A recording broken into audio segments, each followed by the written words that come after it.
Good time zones, ladies and gentlemen, and welcome to Charlotte Motor Speedway as the Racers Elite Premier Series gets ready to take on this beautiful 1.5 mile circuit for 450 miles.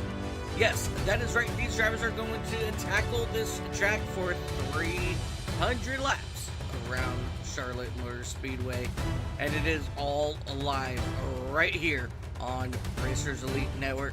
I'm Mike Taylor up here in the booth, and alongside me is one of my good friends, the man himself, Brandon Sanfilippo, as we get ready to call this amazing race here. Brandon, these drivers are locked in. They've got a long race ahead. What are these drivers going to have to do to make it to the finish and bring home the race win? You're right. It's a long race, Mike. It's a marathon, so I think really just tackling your corners, not overdriving them, and watching out for pit road speed. That can really be a culprit here. Also, getting loose coming out of pit road can sometimes keep some drivers up. So it's just a matter of staying focused and remembering when they change their tires that cool tires are going to activate. It's going to take a few laps for them to heat up. So just making sure these drivers, mentally stay in the game, I think. Absolutely. I agree with you 100% on that. But ladies and gentlemen, thank you guys so much for joining us here today. Make sure you guys go grab your snacks, grab your coffee, because we're going to go racing here in just about 2.5 minutes. And as of right now, we do have a couple of drivers out on track, finishing up their qualifying runs. As we do take a look here, we got Alex Teft finishing up his second qualifying lap here out of Hope Valley, Rhode Island. Yeah, Alex is one of those guys, man. He'll hop in last minute, but he always finds a fast way around the track, finds a way to get up front. Oh yeah, absolutely. Don't let this lap time fool you. His last lap was just a little bit off from your leader. And I am looking currently at the times here. And boy, are they close. Yeah, they're close. And you got Dennis Kane, though, throwing down under a 29.7. I didn't think that really would be quite possible with these conditions. So, man, he was a barnstormer there.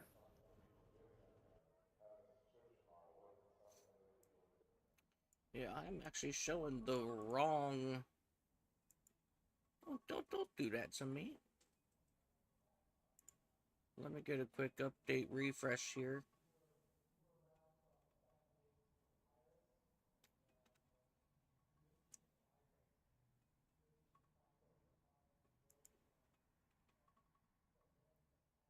Let me do a quick refresh here on my overlays. Because Yeah, sometimes we'll see a lot of drivers kind of hang back and not qualify. It looks like we have just about everybody qualifying this morning. The only people that don't have a time are Alex Gates, Troy Thomas, Brian LaPratt, Trevor Fedek. I know Alex Gates is currently on the track. The other three are not. So, yeah, good qualifying turnout today. So these drivers tells you they really want to be in front, get that clean air. yeah, clean air is definitely very important here today. As no, it still didn't update. That is really weird.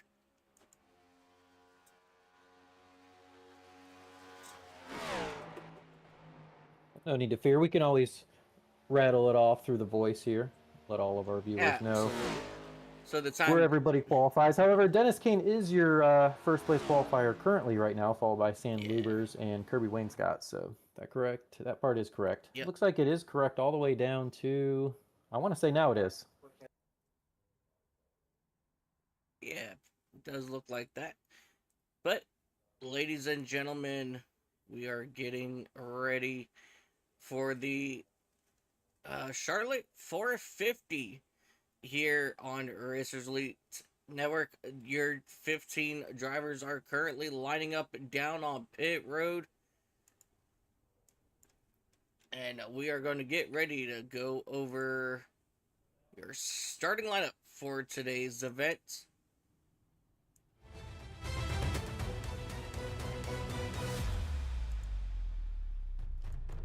Starting on the pole, driver of that number 4 admin box Ford Mustang, Dennis Kane. To his outside, it's going to be Sam Lubers in the mellow yellow, number 16. Row number 2, the KFC number 10, driven by Kirby Wainscott. He'll be joined by Racers Elite, Andrew Teft in the number 98 machine. Row number 3, starting on the inside, you got Kensley Smith. Well, hi everybody. Give me just one moment. Oh no, this isn't even on Racers streaming. I think I probably lost it. You want me to ask them to extend the talk or to extend the start? Yeah, if possible. Alrighty, guys.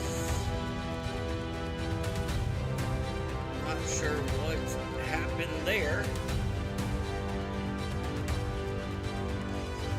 But hey, no worries. We're going green here in just about a half a lap. It does look like we are back with you guys here. We're going to go ahead and finish letting the starting grid roll through for you guys.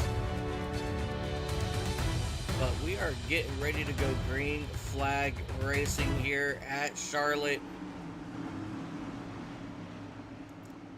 Out of turn number 4. And we are green flag racing for the first time.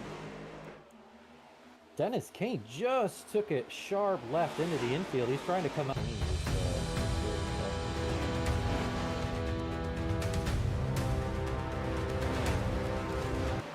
Yo, my computer is having a heart attack over here.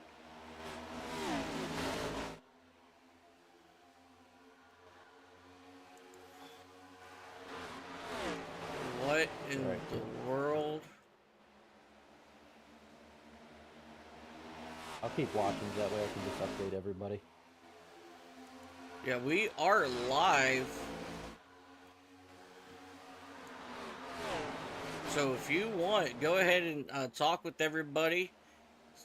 Talk throughout the race. We'll get the video up here shortly. Right now we got Kirby Wainscott.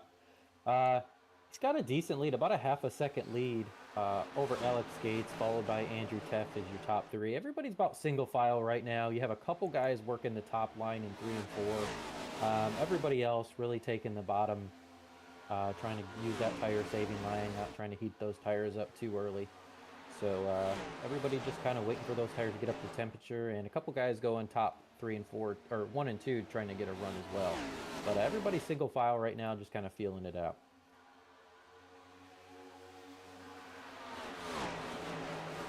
But yeah, Dennis Kane started on our pole, and just on the start, straight dive to the left and straight into the infield. He was able to get it going, I believe, but he's about a half a lap down, 3/4 of a lap down. So I think he's going to need a caution to have some luck to get caught back up here. But it's a long race. Dennis knows that, so he's going to keep chugging along.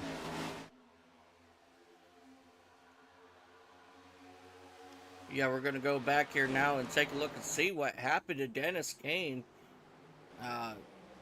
Looked like he just hit the gas and went for a ride in the pits at the start of this race. Yeah, I wondered if he, most drivers I think start second gear. I wonder if he did start in first gear on that restart, or he just got loose in second. But yeah, tough break for Dennis, especially after you start on the pole. You're so excited. You're like, yes, clean air. I can get out front, get that downforce, and then on the green flag, you're immediately in the back. That's tough. Yeah, that's exactly what happened. He spun his tires. Definitely really tough there.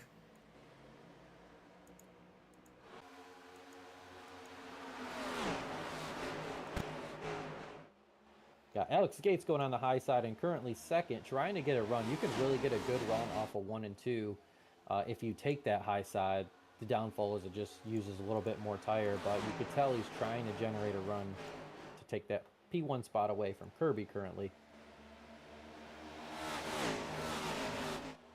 But Kensley is looking to capitalize a little bit, sort of putting his nose in there on the inside of Alex Gates, seeing if he could take advantage of Alex right in that top line.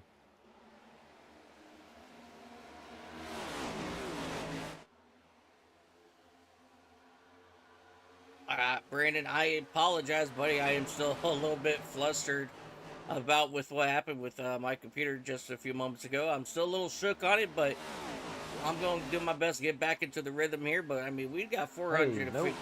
we got 450 miles here, so yeah, it's a marathon for us too, Mike. I mean, we'll be all right. Oh yeah. This is early in the race.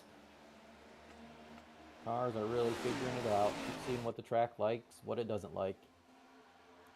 And currently you have Alex Gates with a run. Again, he went high on 1 and 2 to get that run. He's currently past Kirby, but can he complete it coming out of 4? That's the question. He'll have the run, and he's clear. So Kensley's trying to follow suit right now down that high side.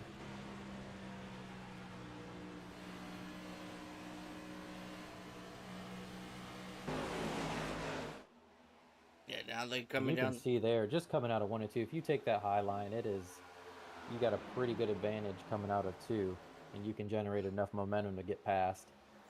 Just a matter of making that clear through 3 and 4 as well. Yeah. But kudos to Alex and Kensley for making that happen. Yeah, for sure. And now Kensley Smith, he's looking to take over the race lead as they dive down here into turn number 1 in his beautifully sponsored looks like Coca-Cola is on the side of his car here today. Yeah, nice Memorial Day paint theme there.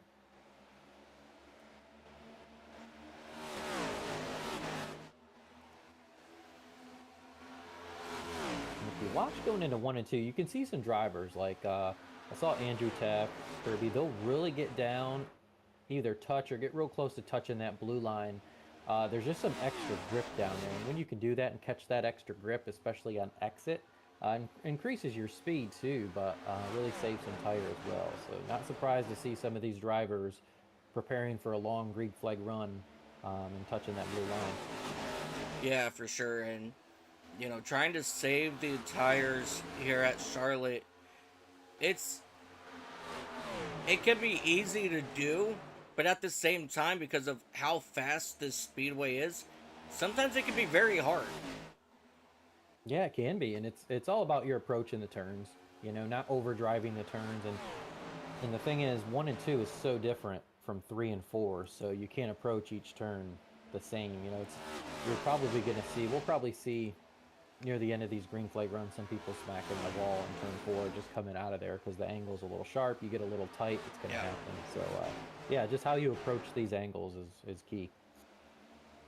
Yeah, definitely. And you know, these walls here, just like you guys see right there out of turn 2 with Timothy Eisburn, you know, these walls can sneak up on you if you're not careful. And man, let me tell you what, they do come up fast, as we have a pass starting here for third between Kirby Wainscott and Andrew Taft. And you're taking that low line, generating some good grip down there, you can see. Kirby may have used a little too much tire at the beginning there.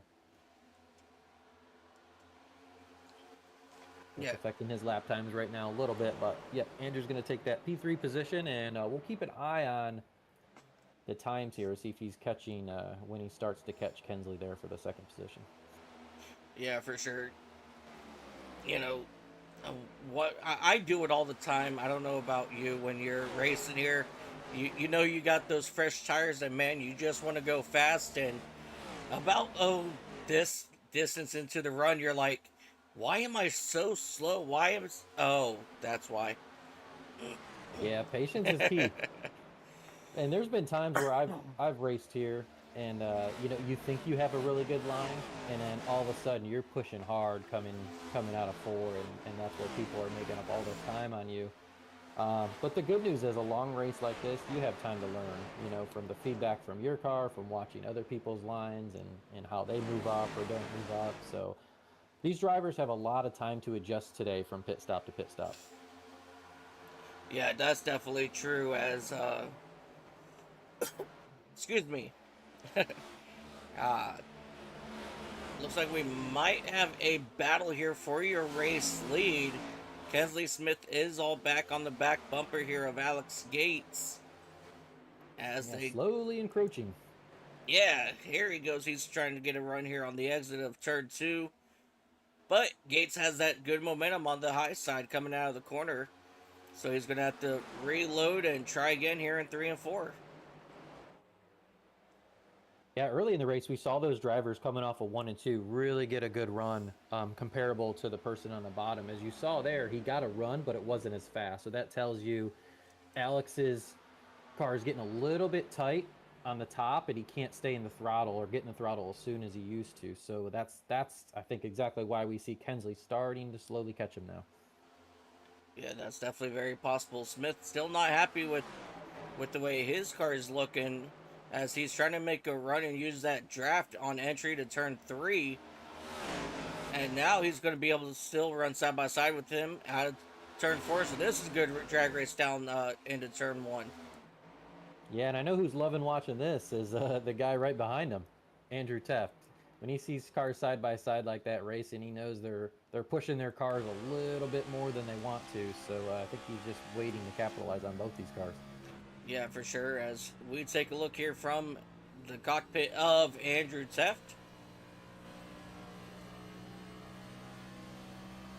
Man, look at this run that he's getting here on the front straightaway. Yeah, great exit on 4. Really straightened out the car early, was able to get on throttle really quick, and that's exactly what happens. And you can see him there still riding that blue line. It's a really good line off of 1 and 2 there. Something tells me I feel like Tef might have more tires than Kensley Smith and Alex Gates right now.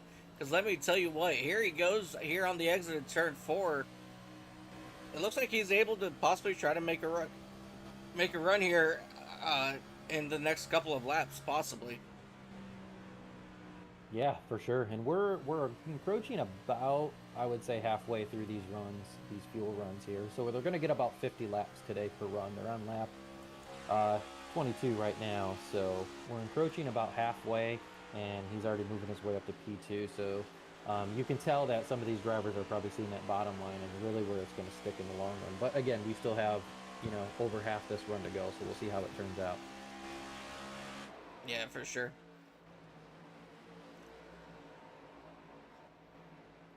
And we have another driver joining the mix of your top 3 here, and that's going to be that number 10 machine of Kirby Wainscott.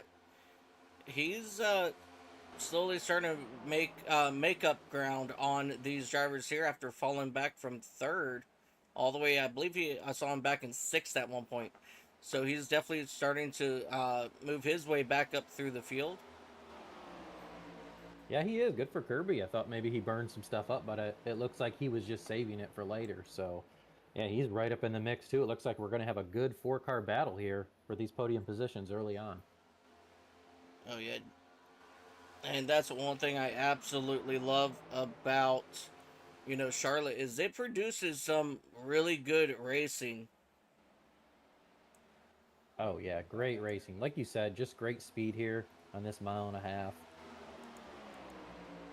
These turns are different enough where these drivers are going to start using brake, and tire wear is a big factor here. So it just makes everything really interesting, a lot for the driver to take into account as far as strategy goes. If we look back a little bit here, lo and behold, here comes Alex Teff passing Truth Hoth on the inside for that 4th position. Or excuse me, 5th. So he's making really good ground right now. Give me just one moment.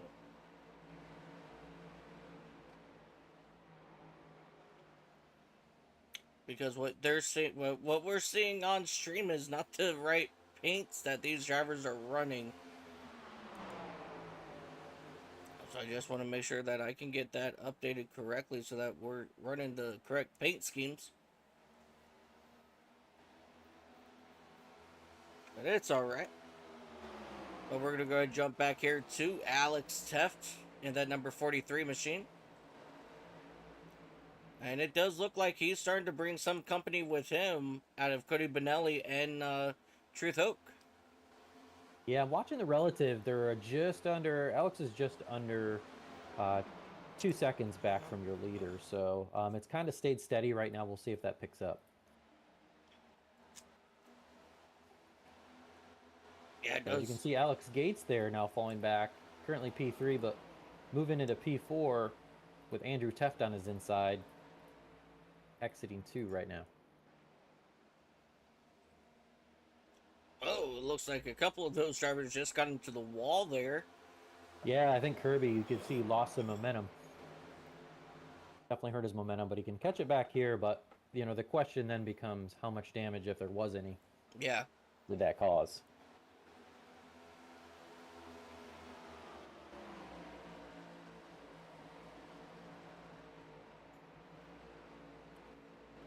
Alex Teft, he has gained just about 2/10 of a second in the last couple of laps, as you see Cody Benelli bouncing off that turn 2 wall. You know, we're right about that time where we're seeing these tires give way, and we're gonna start watching drivers bounce off the wall for sure. Yeah, these drivers are definitely going to try to push it, especially if they're in a position to try to get some clean air and make a pass. So this will get interesting here.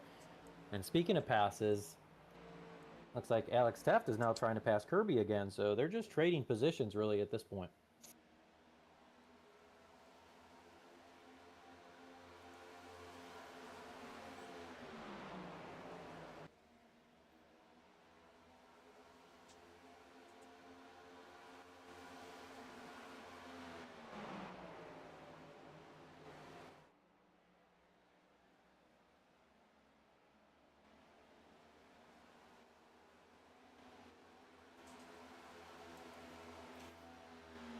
Deep apologies about that there, ladies and gentlemen, as we see Alex, I'm sorry, that number 43 of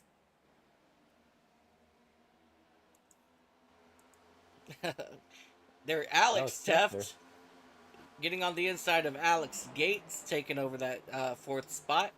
You know, I was like, Alex Gates is, and my brain couldn't process Alex Teft's name. Alex passing Alex. Yeah, how about that?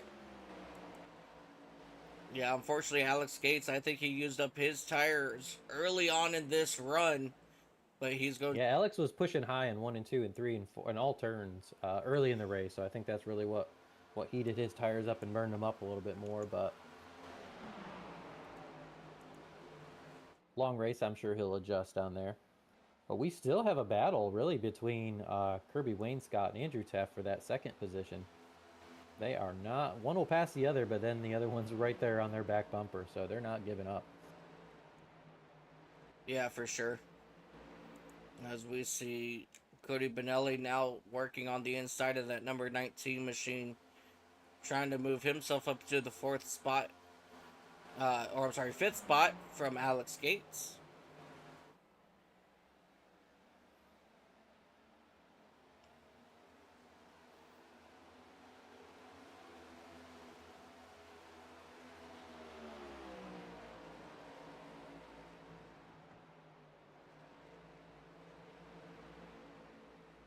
Beautiful. Still good side-by-side racing here at turn number 2. Cody Benelli, Alex Gates duking it out for that fifth spot. Yeah, we'll see if he can make that high line still work, but man, you can tell he's getting tight. He just cannot stay in the throttle. Yeah, right into the wall there, just trying to push it, trying to find something to stick. Before I forget, let me give you the view back.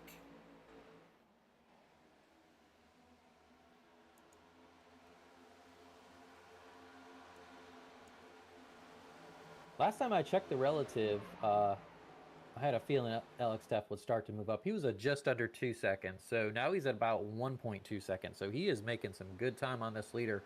So I think he's going to be joining this group here, 3, to make it 4 in a few laps. But let it be known we're, about somewhere around the ballpark of 12 laps before we're going to have to find some fuel. Yeah, for sure. These drivers, they can go roughly. Oh, what did Andrew say?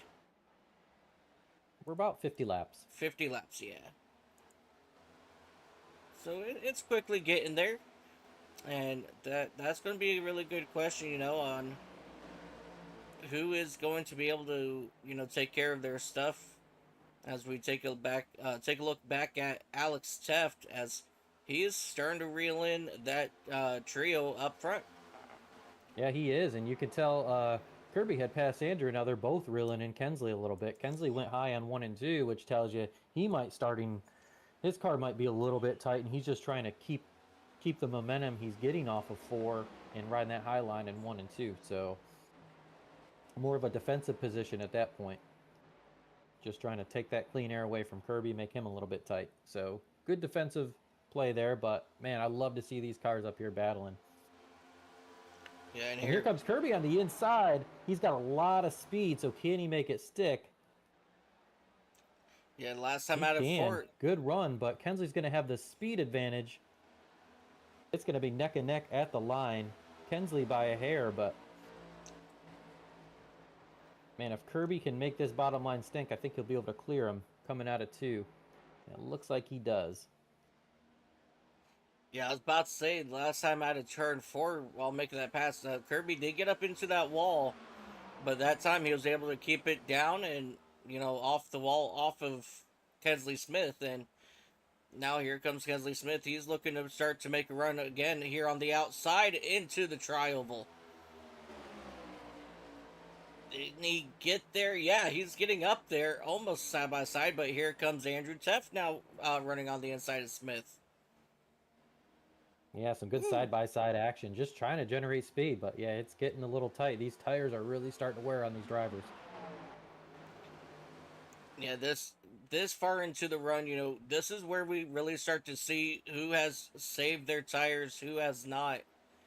And unfortunately, one driver that did not is Alex Gates in that 77 machine, as he has fallen all the way back to that 8th position now. And he's back 4 seconds from your race leader at the moment, almost 5 seconds now. But here comes Andrew Teft now. He's trying to make a run for the race lead. Yeah, he's going to clear Kirby coming out of 4, so your new leader, the number 98, but Kirby's diving to the inside, got a little bit of run coming out of there. Trying to get to that rear quarter, but couldn't quite get there. And that is going to be points for Andrew Teft for leading a lap. I mean, we are only working, I believe, race 11 on the season, maybe 12. But, I mean, every single point throughout the whole entire season really matters. And so right now, these drivers, taking turns leading a lap, that's benefiting all of them. Oh, yeah, they want those. But those points add up. You might think, oh, it's just 1 point. But if you could do it every race, that's a lot of points. Yeah. And we just saw our first driver come down for their green flag stop, the number 92, Timothy Eisburn. So he's back out on the track. So tells you these drivers are probably going to be coming down pretty soon. Yeah, definitely. And, you want to try a little something different, than your race leaders. And, with Timothy being back in the back of the field, he has nothing to lose, trying a different strategy here. Yeah, for sure. Sometimes it's worth it to roll the dice. I think in that case it is. Get some fresh tires, maybe get some track position. But speak of track position, looks like Andrew is now out too. About over a half-second lead on the second place of Kirby Wainscott. So clean air is definitely paying off for him now. It's his first time that he's had clean air and he's taken advantage of it. Yep, we got Alex Gates making his way down here into the pits. He is absolutely looking forward to getting these fresh tires, and he said that it's close enough. I'm coming down. Yeah, some of these drivers you saw drop positions, they're going to try to to pit a little bit earlier as long as they're still on their pit cycle window to make it to the end. But yeah, not surprised to see some of these drivers come down a little bit early to get some fresh Goodyears on there. Yeah, definitely.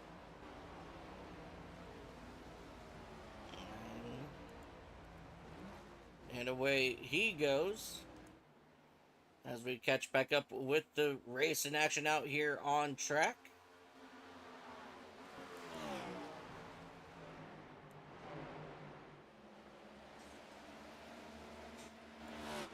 Everything's pretty much seemed to spread itself out here for the moment.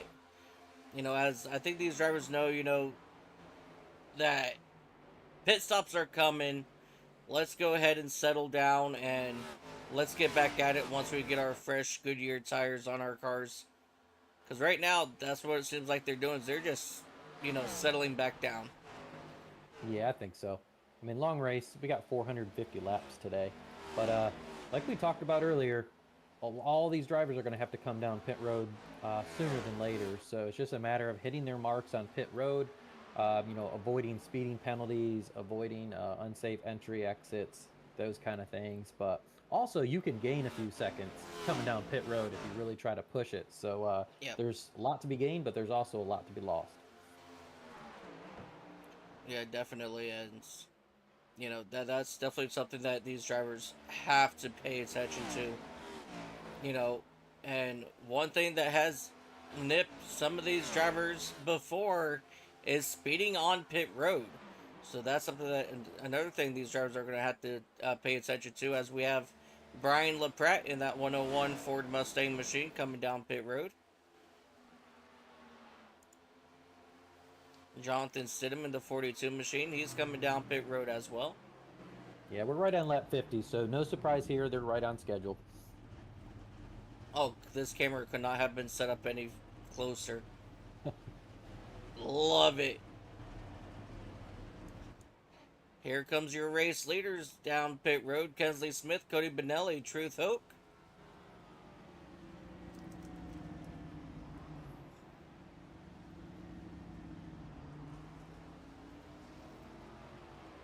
Dylan Seeger in that number 3 machine. He's down here on pit road as well. As you see, not sure who that was. The 12.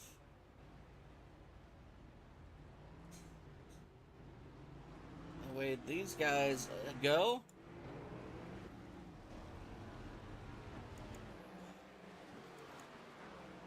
Yeah, looks like everybody's leaving their pit box at a normal speed. So you can see Dylan Sager there just a little bit too far forward, had to back up. But nobody's waiting there, which means they didn't get a speeding penalty, which is good news. Yeah.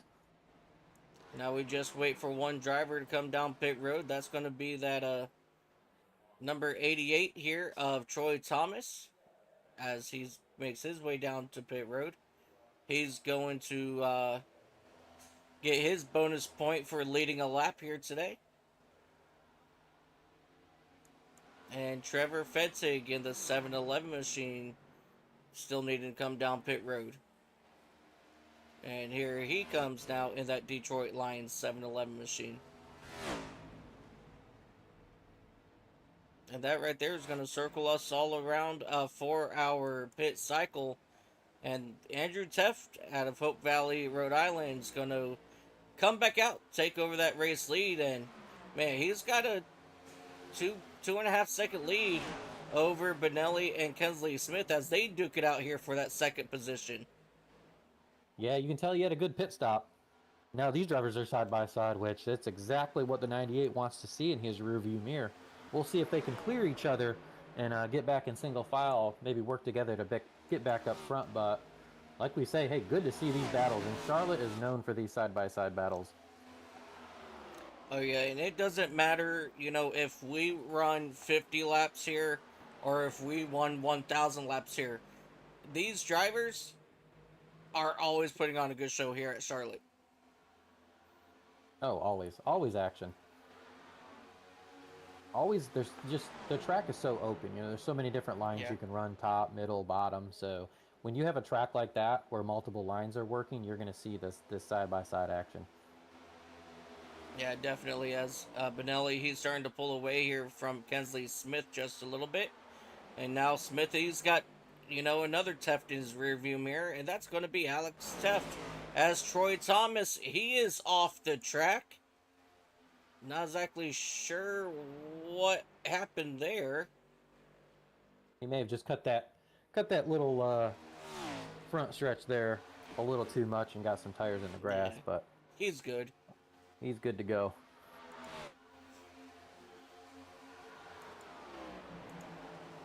Yeah, we got Cody Benelli though taking on that P2 spot, so you can tell he had a good pit stop, reeling in Andrew quite a bit, about a second, but that also means he's probably pushing it a little bit more than Andrew is. Andrew's got a good over a second lead, so he's probably just taking it easy, saving his car for the later run. Yeah, definitely. And, this is really good. I mean, this is really good practice, for the upcoming NASCAR iRacing Series Coke 600 that we are going to be running this week. Um, as Oh yeah. you see Kensley Smith starting to fall back a little bit, but that might be by design because he's probably going to try to save some of his equipment here to make a run later on here in the race.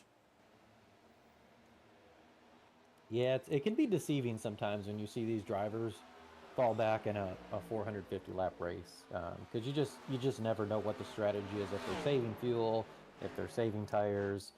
Like we said, they learn a lot from green flag run to green flag run, so you're going to see adjustments based on that. Yeah. All right, we will be seeing. We are back live.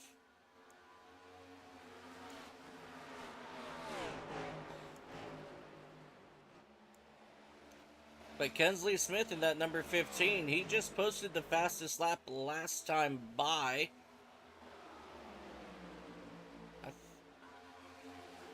Nope, wait. Why are you having a hiccup now? Because it just said that Timothy Eisburn, he posted the fastest lap. Well, that's impressive because I think Timothy, he was our first one to pit about 5 or 6 laps ahead of everybody else. So. Yeah, so 29 points. Eisburn, I just saw you. Where'd you go? There you are. 8-1-2.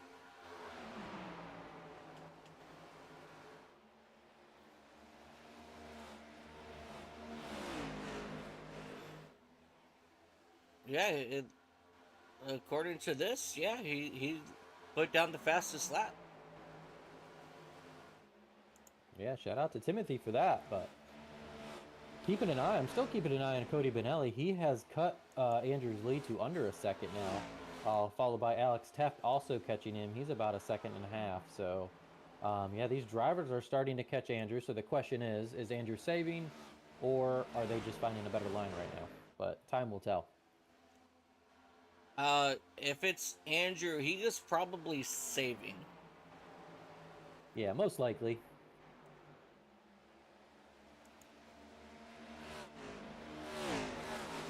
But sun is setting, so the track temperature is going to decrease a little bit. So you're going to see the runs as far as positioning lanes on the track change a little bit. So can these drivers also adapt to the conditions? As you can see, the sun is still sitting in about turn 2 in the back stretch, but you get into turn 3 and 4 in the front stretch, you're in the shade, so you're going to have a little bit more grip there as well.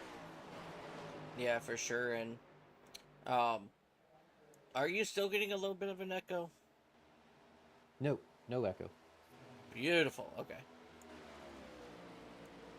I don't mind, calling out, issues with the stream like that. Oh yeah. Crystal clear, Mike. Beautiful, beautiful, beautiful. Yeah, sometimes I get so focused on the race, I forget to check my DMs and everything, so.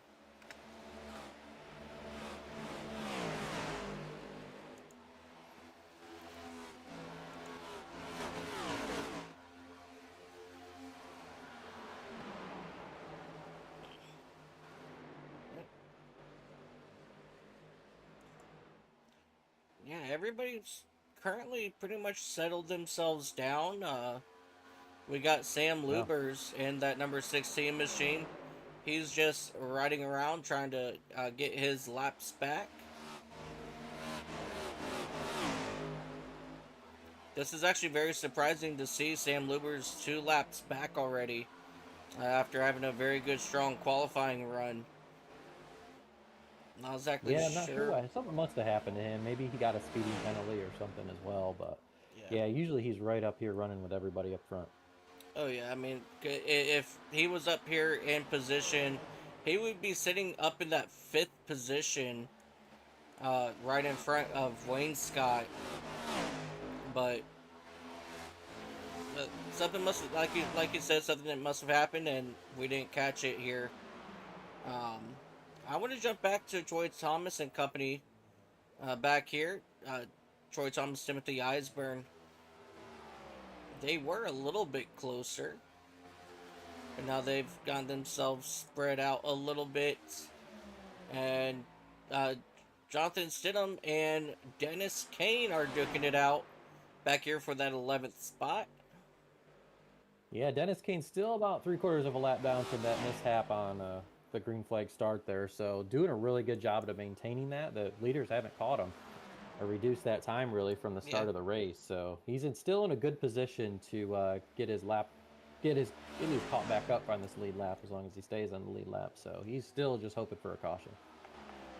Oh yeah, and I mean, we're only working lap number 68 of today's event, so I mean, we still got a long, long way to go. Yeah, it's a long race. Anything can happen. As we know, the closer we get to that lap 450, the more eager and aggressive these drivers are going to be and increase our chance of a caution or two. So yeah, you mean mile 450? Mile 450, excuse me. 300 laps. Yep. The Coke 450. Yeah. Now, if we were to go 450 miles, these drivers are looking at 600 and no, probably just about 800 miles. No, 700. 700 miles. If they were to go 450 miles or laps, it would be 600 or 700 miles. Yeah, we're at about 700. Yeah, so I don't think we're going to do that. Marathon. Yeah, these drivers got to eat before then. Oh yeah. Now hear me out.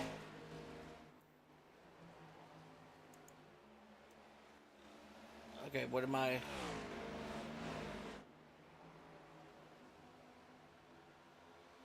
Uh-oh, hang on.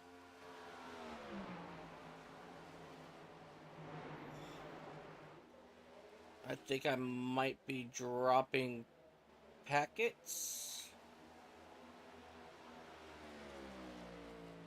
No, because that's still... Yep, I dropped. Alright guys, we're going to take a very quick commercial break, and we will be back here momentarily.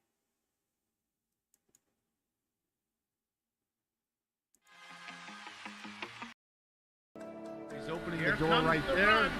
With a head of steam moving to the outside his chin. Richie says it can't be done. Tony Shallen says turn on the reggae music. If you're going to pass me, you're going to do it high. There is just one more lap remaining, and look how close Rudolph is. He got the slipstream. There we go. 2 laps to settle it in the Blue Emu Firecracker 400. Whatever you got to give it now. Back to green we go. On the final lap, side by side, they still run wheel to wheel. Now, through the snake, the S as we go. Quaro edges ahead. Modov is still there. White flag, one more to go in the Daytona 250. Kepler leads that lap. Who's going to lead the last one? To the line, look at that. Dave Chapman, he's going to send it around the outside final corner. Has he got it done? Continuing to go side by side for the lead through 3 and 4, and they manage it safely. Now through 5. And hunting for a way by Side it by all. side. Round 2 between Phil Sellinger, go To the outside. White flag is out side by side. They make contact in the turn number 1. Ooh, gets him onto the grass now, down to the inside. Andy T, a little bit of a wiggle and the perfect crossover there from Polly Parton to defend the position. Andy T totally sideways. They're still sideways going into Siberia. And getting ready to cross. He goes around the outside, but it's racetrack. Car broke down the track. A photo finish. James Edens wins it. It's still 4 abreast into the braking zone. This is sensational racing. And here comes Bowden. It's going to be a drag race to the end. That's side by side. Who gets it? Williams tries to cover him off, but once again, pulling the over-under. Daniel Morad is going to win with a last quarter pass. Newsom's coming up right there. By the corner. It's going to be narrow. Oliver is going to come back at him. It's going to be a race to the line. Does he have enough? Down to it. And they're wrecking in 3. Here comes Michael Cozy Jr. Michael Cozy Jr.'s got the lead. He looks to the inside. Side by side for the race lead.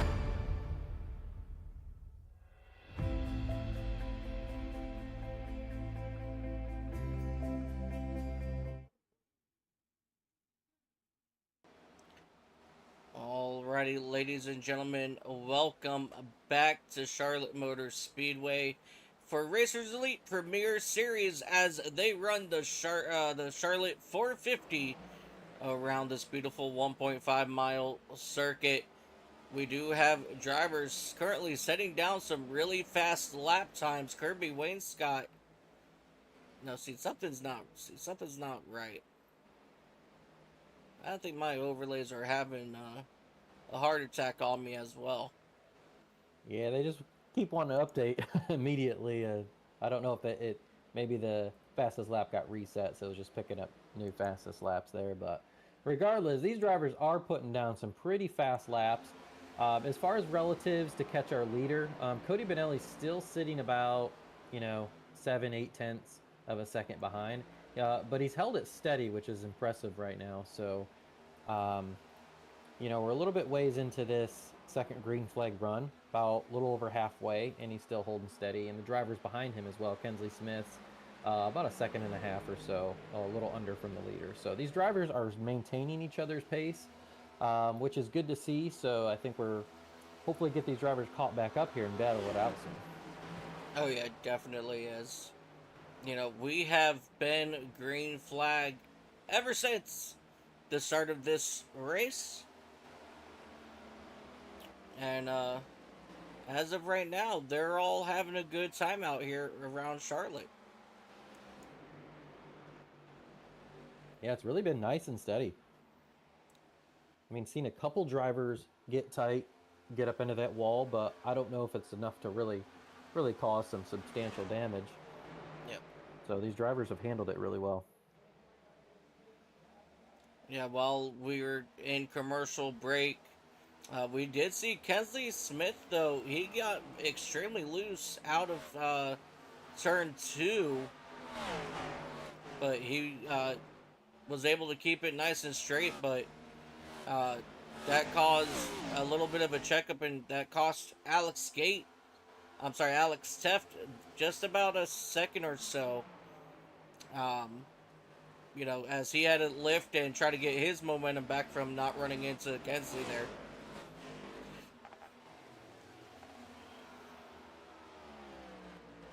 Yeah, made him lose a little bit of time there. So he was up about 6-7 seconds on, I think, second place or third place, and now he's about 1.2 seconds back, so, from Cody. So yeah, it cost Alex a little bit there.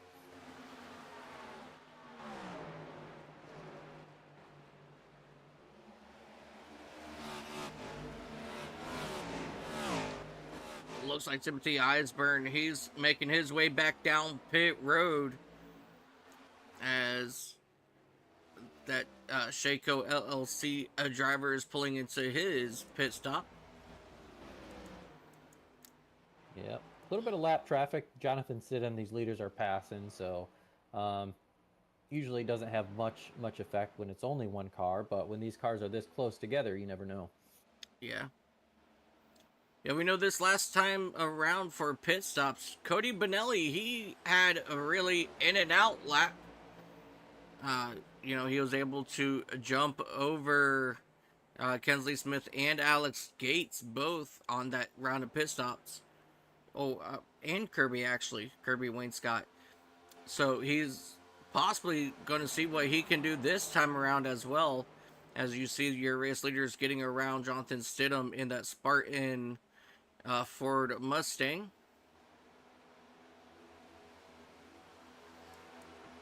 Yeah, I think his tires are really starting to pay off as far as Andrew's line, and like we talked about, just saving at the beginning because now he's got about a second and a half lead, a little bit over the second position of Cody Benelli there. But Kensley Smith, he's getting right up there on Cody, so he's within striking distance here if he wants to take a shot. Otherwise, he's probably just going to wait it out till this next pit cycle.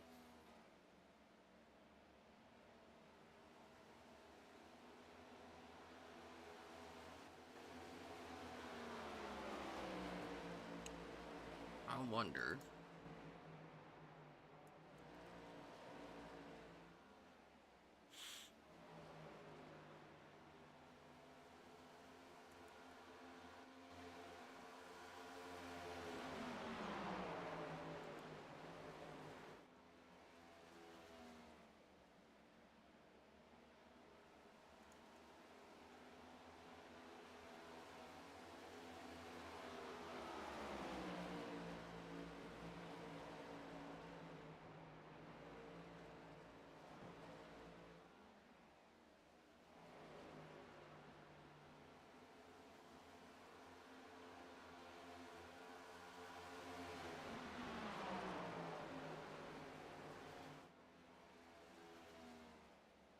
As we see our test cars out on track right now. No, I'm kidding. Giving He's opening the door right there. When they had us. Back to the race in action. Yeah, I think I'm catching on to something here.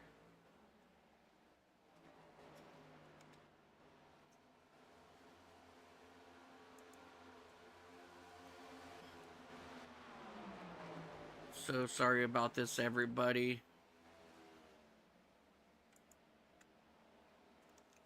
So we're getting close to pits. Lap 88, so we got about, or lap 89, got about 12 or so laps before these drivers pit. And right now you got Andrew in the front. He's gaining about a 1/10 to 2/10 of a second over Cody in the second position. So Cody and all the drivers behind him, I know they're just can't wait to get down pit road and get some fresh rubber on there, because seeing that relative drop every lap can get, you're just sitting there watching that lap count, trying to get into your pit window there and make a pit. So I can understand that. But yeah, Andrew's loving life right now. Yeah, definitely. He's almost 2 seconds in front of Cody Benelli. And, you know, as I was, stating before, Cody Benelli, he had a really good jump last pit stop. Do you think he can do a repeat here as we are closing in on his next pit stop as well? Yeah, I know he's ready to jump in those pits, but other drivers behind him too are losing to the leader, Kensley Smith and Alex Teft in the 43. Ever since Alex Teft kind of let up to avoid Kensley getting loose there, kind of upset his tires a little bit, I think. But nonetheless, still in the top 5. Yeah, and still holding strong. We're going to jump back just a little bit to that 101 machine of Brian LaPratt. He is all over the back bumper of Truth Hoke in that number 55 machine, as he is trying to overtake him for that 7th position.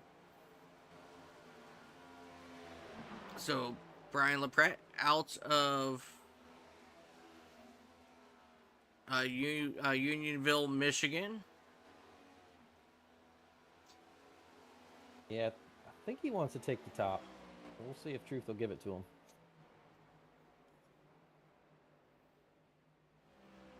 All right, now they're just going to stay right there and run single file. Yeah, they really like. Seems like they both like that, lane or two up on turn 1 and 2. Yeah. About the same here on 3 and 4. So, Pratt's going to want to make this pass. He's going to have to try to make something happen with higher or lower. But even that's tough to do, especially higher when someone's running that midline. Yeah, for sure. As we come to Alex Gates, he is now making his way down pit road for his second pit stop of the day. Alex Gates, he's really trying to turn his race around after falling back there on that first round of pit stops. So we know Alex is fast. He's just got to, manage his tires better in order to maintain it, as he almost spins it coming out of his pit stall. Yeah, easy to get on that throttle a little bit too early. I have spun it multiple times coming off a pit road, right about where he is. There's some bumps there, and if you get on the throttle a little bit too much with those bumps, it's easy to spin your car around. So something to watch for today. Yeah, definitely. And right now, yeah, Cody Benelli, he's got his hands full of Kensley Smith. And, you know, I just want to point out Sam Luber. He has actually made his way from quote-unquote 5th place up here into that 2nd spot, quote-unquote. And he got around Cody Benelli, and now he's got his eyes set on your race leader, Andrew Teff. So now I'm very interested to see if Sam can actually catch up to Andrew here on this round of pit stops. Yeah, if he could get a lap back, that would be huge, because all it takes is one caution for a lot more to happen, because once we get one caution, everybody's bunched back up. You know, you're later in the race, people are more aggressive, and then usually they start falling. So potentially going to have more than one opportunity to get a lap back, but if he can get one back the old-fashioned way here and get ahead of Andrew, that'll help his potential to get back on the lead lap a lot. Yeah, he is currently back in that 15th position, 3 laps down, but, you know, this here's just proving how fast this number 16 machine is. And I don't know if it's because, you know, he's got Roddy Burns on his side or what, but he's definitely letting his Roddy Burns out and showing true good pace here at Charlotte. Yeah, that's for sure. As we can see a lot of these drivers pushing it right to 50 laps. Timothy Eisburn and Cody Benelli. Right, yeah, they almost made. Missed a beat. Yeah. And Alex Teft, he is coming down pit road. I'm sorry, Kesley Smith is coming down pit road. Truth Hoke in the 55, he's down on pit road here as well. Jonathan Stidham down on pit road, and pit road's getting busy. Sure is.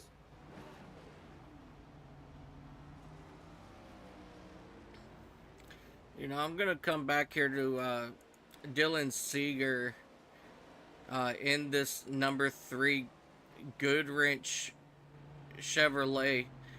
You know, we see a lot of Dale Earnhardt style paint schemes, but let me tell you what, I don't think I've ever seen a neon yellow number 3 paint scheme, and I ain't gonna lie, I kind of like it. Yeah, not bad. I remember, I want to say Dale Jr. had like a Nilla Wafers paint scheme before. Yep. That's what it sort of reminds me of, that color. And or maybe it was Senior, I can't remember who had that. And our first victim for speeding on pit road will go to Dennis Kane in this admin box number 4 machine.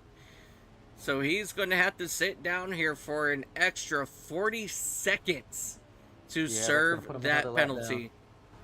Well, he'll only be 1 lap down right now, so as long as he maintains his current pace. Yeah, so I think that hurts. So when you add on that extra 40 seconds, he may go just about 2 laps down. And tough break for Dennis Kane. His bad day just got worse.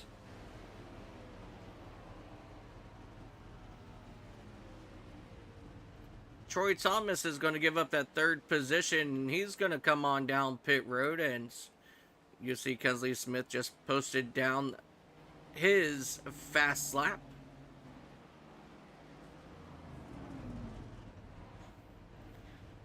Oh, hold on to it. Alex Teff got all sorts of sideways coming down into pits. Great job saving it. The question is, did he speed though? He did not speed. He was able to get it woe down. Well, he probably made some good time coming into pit road then. Oh no! So we'll see if that. Oh, Got a little bit too far there, had to back up, but I don't think that'll hurt him too much. Nah. Because he had some good time coming in. You Yeah. could tell he was carrying a lot of speed there. Yeah, Kirby Wayne Scott, he's down here as well.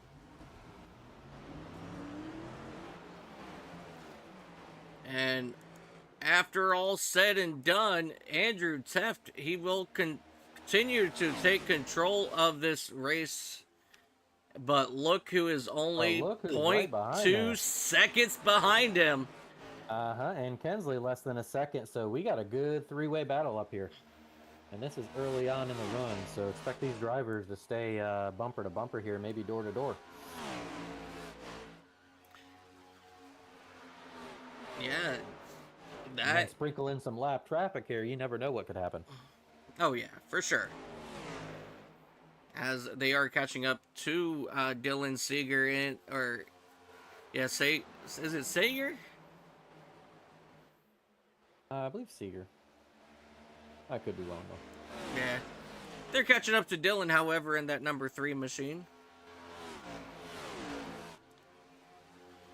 As they will make their way around turns all 1 and 2 here. And I do want to point out, Dennis Kane, he did fall 2 laps down from that speeding penalty. So definitely a really, really tough break for him there. Yeah, tough break. You know, I think I want to, you know, message or email iRacing about that, because in NASCAR, if you are caught speeding on pit road, it's just a drive-through. Yeah, I'm not sure why it's a 40-second hold, man. That really hurts you. I can understand a drive-through because, yeah, you know, that's still more time than you did speeding, but maybe iRacing's philosophy as well. If somebody gets speeding on pit road here, then they could just go full speed on pit road. It's still going to be the same penalty. So to deter drivers from that, I think maybe iRacing said we're going to move it to a 40-second hold. That way, any speeding at all is going to be more detrimental than a drive-through. But either way, I feel like a drive-through is going to be no one's going to take that trade-off of speeding through pit road in exchange for a drive-through. So yeah, it's tough break when that happens, and I've had that happen to me more than once. I'm like a typical culprit of it, so always trying to push it to get a few extra seconds, and bam, all of a sudden you're like a couple laps down. Actually, it happened the last time I raced here at Charlotte. Yeah. Kirby Winscott moving up into that 4th position, getting around Alex Gates. So as of right now, Alex Gates continuing to struggle in that number 77 machine.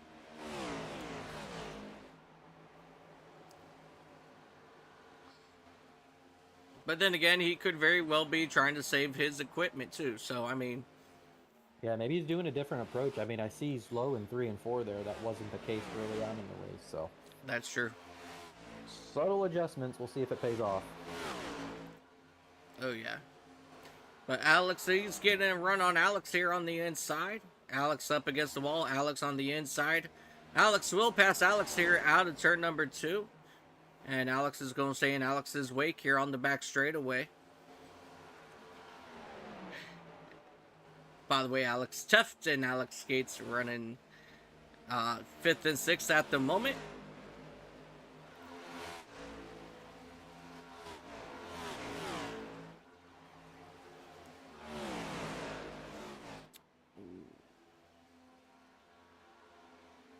And it looks like they were able to get around Dylan Seeger in that number 3 machine. And right now that's just that 1 lap down car separation between Teft and Benelli. And that's probably all it needed there, as Benelli, he kind of got stuck behind that 3 machine. Whoops. Sorry about that. Yeah, he cost about 0.2 of a second there. Yeah.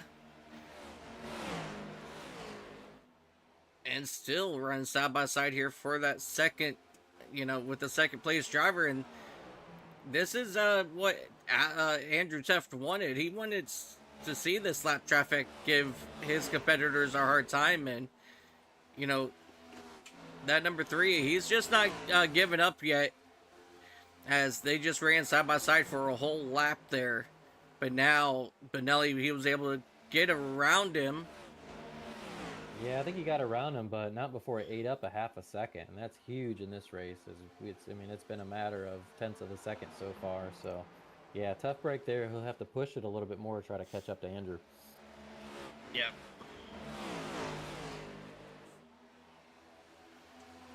But now Andrew, he's got a lap car in front of him of Timothy Eisburn in that Shaco LLC number 92 machine. But Eisburn usually, he doesn't run too hard with the race leaders, you know, when he is going a lap down. So this should be fairly quick here for both of these drivers here.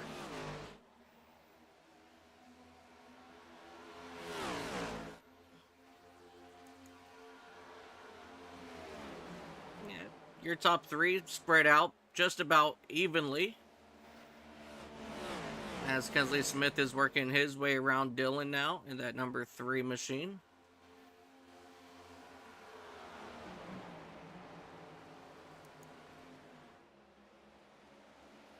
The sun is setting here at Charlotte Motor Speedway.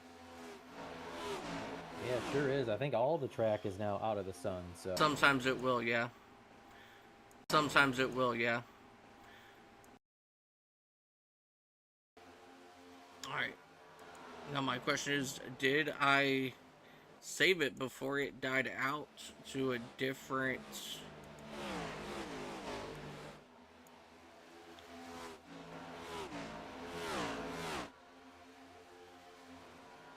Alright. Yep, we are good there.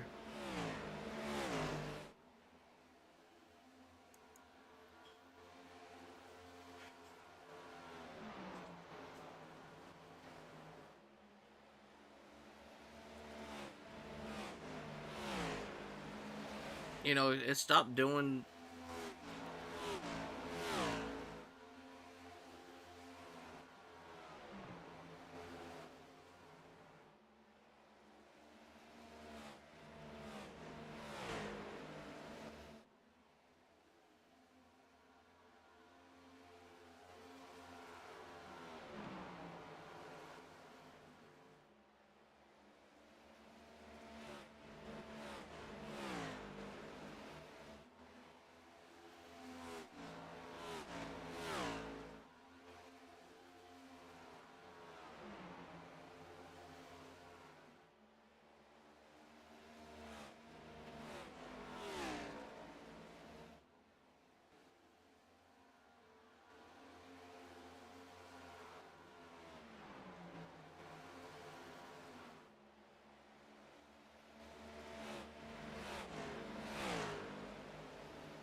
So sorry once again, ladies and gentlemen, about that issue right there. As we're just talking, the sun is starting to set here at Charlotte Motor Speedway as we go high above the speedway.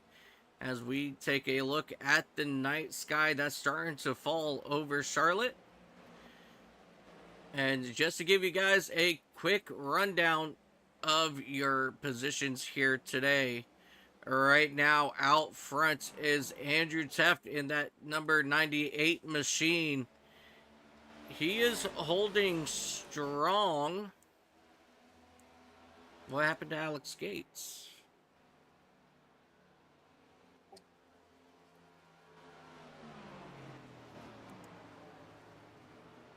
yeah, something happened to Alex. I think got in the wall. He's having a really hard time turning. Gonna do what I don't like doing. See here, it must have been here in the... Looking like finally made it to pit road there, but yeah.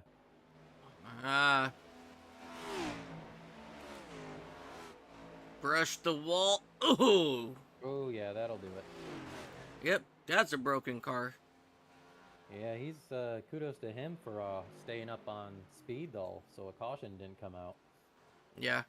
But yeah, he's got a fast repair to use. But the problem is, this really throws off the pit cycle. So it's gonna add one extra pit stop to his race if we don't have a yellow caution here. Yeah, for sure.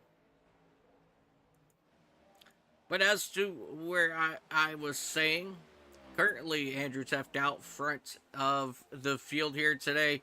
Cody Pinelli currently tracking down Andrew Teft in that number 19 machine. Third place is currently sitting for Kensley Smith, driver of that number 15 machine. Kirby Wayne Scott holding strong in that fourth position. But he's got Alex Teft right behind him, rounding out your fifth spot. Truth Hoke in the number 55 machine, he's hanging out here, sixth place. He has moved up just a couple spots since we gone green flag. Brian LaPratte, he is up 7 spots from where he started, currently hanging out in that 7th position. Troy Thomas, driver of that number 88 machine, he is hanging out back in 8th. 9th is going to be Timothy Eisburn in that number 92 machine. Jonathan Stidham in the 42, he is hanging out in the top 10. And Trevor Fettig currently is sitting 11th in his number 711 machine. Dennis Kane started on the pole, spun it on the start, and then got caught speeding down on pit road. So he's currently 12th, 2 laps back. Dylan Seeger in that number 3 Goodrich Service Chevy. He's currently back at the 13th position. Alex Gates, his day just went worse, as we all saw, hitting that outside wall. He's back in the 14th position. And Sam Luber is going to round out your field in the 15th position here today. And that's your rundown for the race so far, as things have still pretty much settled around the track here, as we are completing lap 128, starting lap 129. What are your thoughts so far, Brandon, of the race? I feel like everybody has really just got into their groove. Nobody's really pushing it right now. Nobody's trying to burn up tire.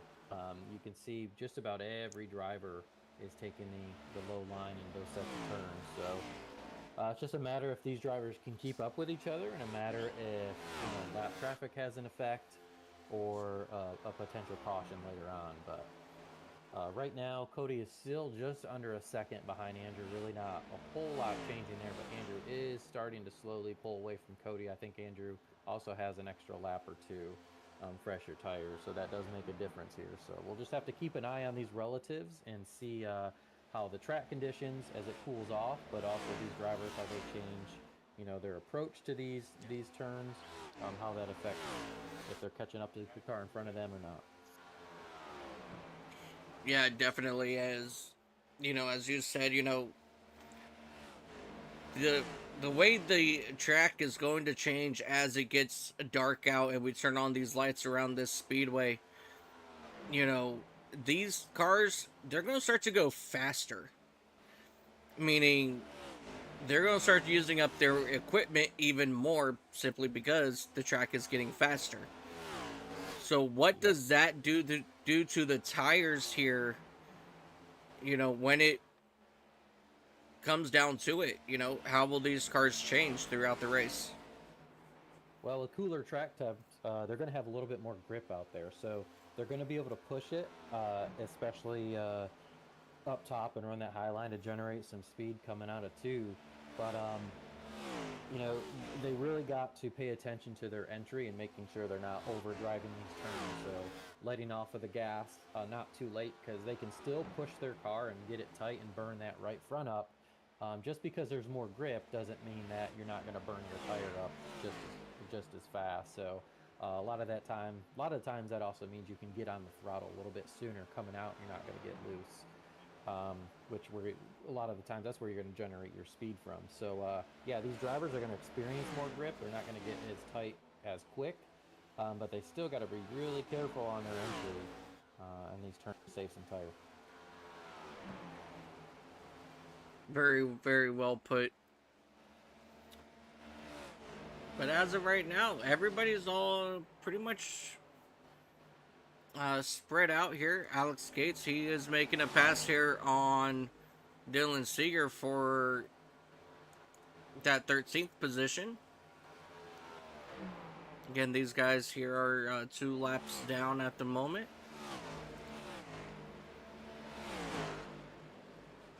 So you're getting into the wall there on the exit turn 4. You know, my question now, you know, is we know Alex Gates is fast. Do you think he has enough time to make up, you know, 2 laps on the field? Let's see, Alex Gates. Trying to see where he is compared to the leaders right now. So, yeah, he has about a quarter of a lap to catch the leaders. He has a little bit of fresher tires, so if he stayed, he could potentially get a lap back the old-fashioned way, but he's still going to be 1 lap down, and that's going to hurt. So yeah, he's going to have some luck on his side. Yeah, definitely. As you know, we have not had a caution yet here today at Charlotte.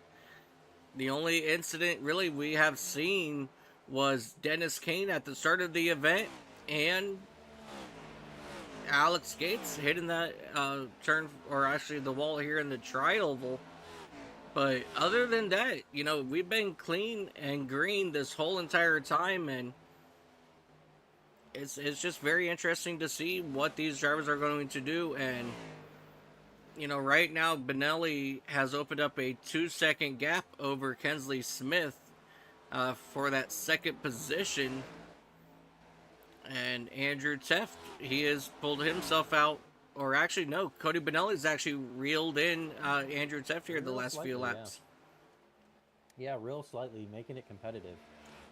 He's not letting Andrew go. I think he knows that gap can't really increase much more if he wants to have a shot at this if it stays green. But we're already coming up on green flag pit stops again with about 12 laps. Yeah, and we have just about 10 laps as well before we get to the halfway point in this race. And you know, right now these drivers are doing a fantastic job. Yeah, they really are. But I can tell you, man, these drivers, it can be really taxing doing a race like this when you don't have a caution. You know, it's the physical of it too. You know, I'm sure a lot of these drivers, it's easy to have your back just drenched in sweat as you're constantly turning and you got the force feedback on you. But it's also mentally taxing because you're constantly on edge. Your awareness, what's on the left of you, right? You're looking at relatives, you're looking at fuel, talking to teammates, banking passes, playing defense. I mean, there's so much that goes into this that when you don't get a break, it's like you're just waiting for something to happen so you can kind of breathe a little bit. Yeah, for sure. You know, this is, you know, one of the longest races on the schedule here. You know, just about 450 miles. And, you know, if you're an endurance racer on the roadside, you know, this is a breeze, you know, compared to that. But, man, let me tell you what, though. Running the circles green flag for 450 miles is absolutely insane. So if these guys could keep it up for, you know, another 148, or, I'm sorry, another 158 laps, you know, that's just, it's crazy for these guys. Yeah, they're definitely going to be tired. Laps at Charlotte is unheard of without a just green flag all the way through, so that's a feat in itself. Oh yeah. You know, even though some of these drivers will not finish here on the lead lap, I'm still going to give them a major shout out because, you know, they still ran, you know, 440 plus miles as well. you know, even being 2 to 3 laps down. It's crazy. It's crazy. Sure is. You can see Cody getting in the wall just a little bit. I think he just brushed it, really didn't hit it coming out of 2 there, but you can tell he's either getting tight or trying to push it with that extra grip, and ooh, smacks the wall coming out of 4. So yeah, he's got to hope he can keep that wheel straight when he hits that wall and avoid any tire damage, because all it takes is a little bit to knock those tires out of alignment, and then you're burning up those tires way faster. Yeah, definitely, and he's got to be careful, you know, hitting that wall, because he also doesn't want to break a toe link, you know, because that's going to give him a meatball, have to cost him to come down and use a fast repair as well. Yeah. So definitely something that he wants to keep his eye on. But he's also seeing that relative. Andrew's about, you know, a little over about 1.4 seconds ahead of him. So I think he's trying to reel in that relative and not lose too much time before this next pit stop. So I think that's where that pushing is coming from. Yeah, for sure. As we see Dennis Kane down here on pit road. And our pit cycles have begun.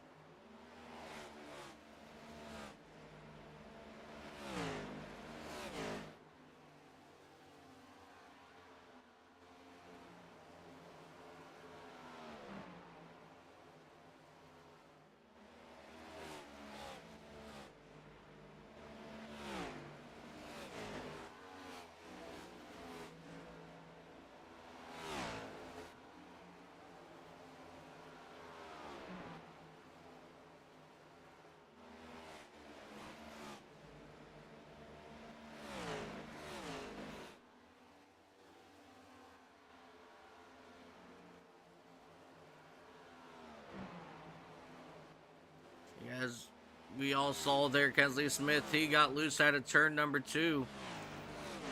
And that's something that we haven't seen, you know, a good majority of this day, is looseness out of these cars. Yeah, these drivers are pushing it a little bit more coming out of 2, and sometimes it's just cranking the wheel to the left because you're trying to avoid hitting the wall, and then that just makes your car tail whip get loose a little bit. So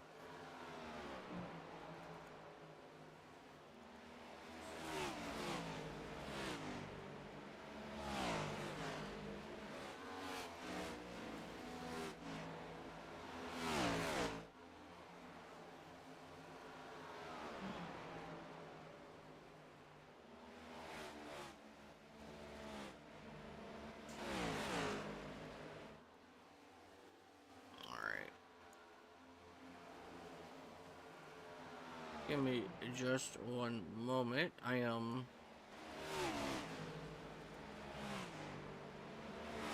trying to take a pushing that look at it. 150 right on par. We got some drivers coming in pit road, including our leader here is going to be pitting soon. Cody Benelli and Kensley Smith are currently in with Andrew Teff right behind him, I believe, in the next lap.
can see there. Cody Benelli pitted a lap earlier than Andrew. He's going to come out about a half a second, within a half a second behind him, so just a matter if Cody can find a line that can keep up with Andrew, because Andrew has proven that when it gets to about a quarter, 25-30% of fuel in the run, he can really take off and gain about a tenth or 2/10 of a second every lap. So Cody's going to have to do something here different to try to maintain that that gap there and increase it.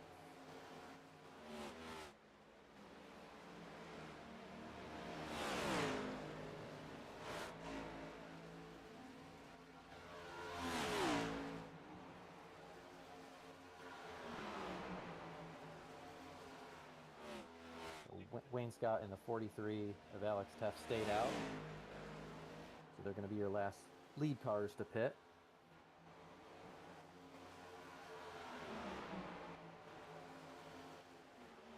Once these two drivers cycle back around, it should just about cycle itself around.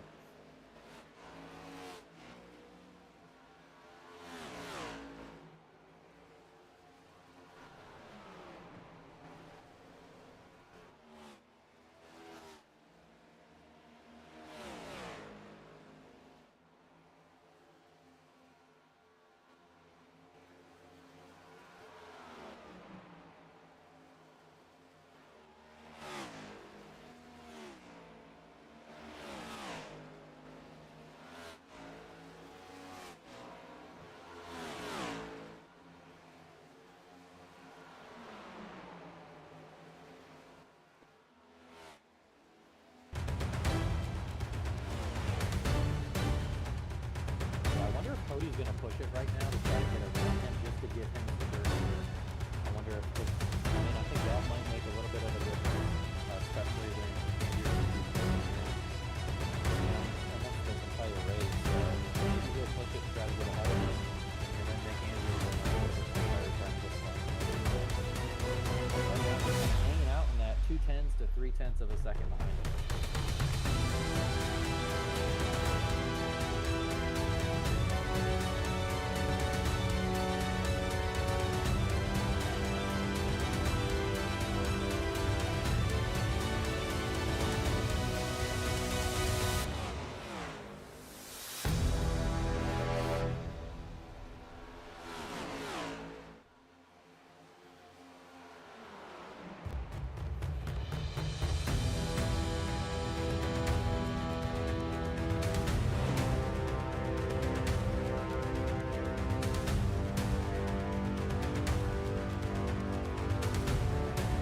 I do apologize, ladies and gentlemen, about my quietness. I am trying to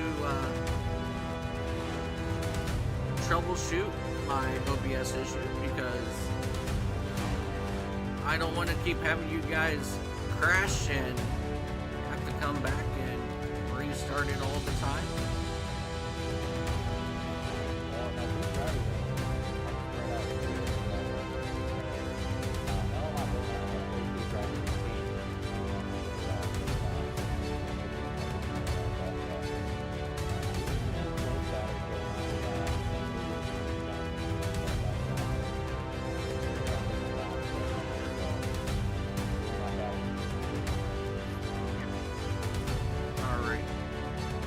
So I'm just going to give everybody a heads up. I'm going to be pausing the stream for a quick moment, change one setting, and then come back live. So give me about 3-4 seconds and we'll be right back.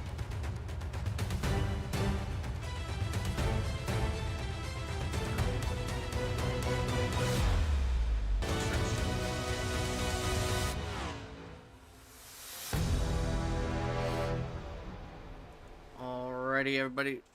My deepest apologies about that. We are back live, just as I promised.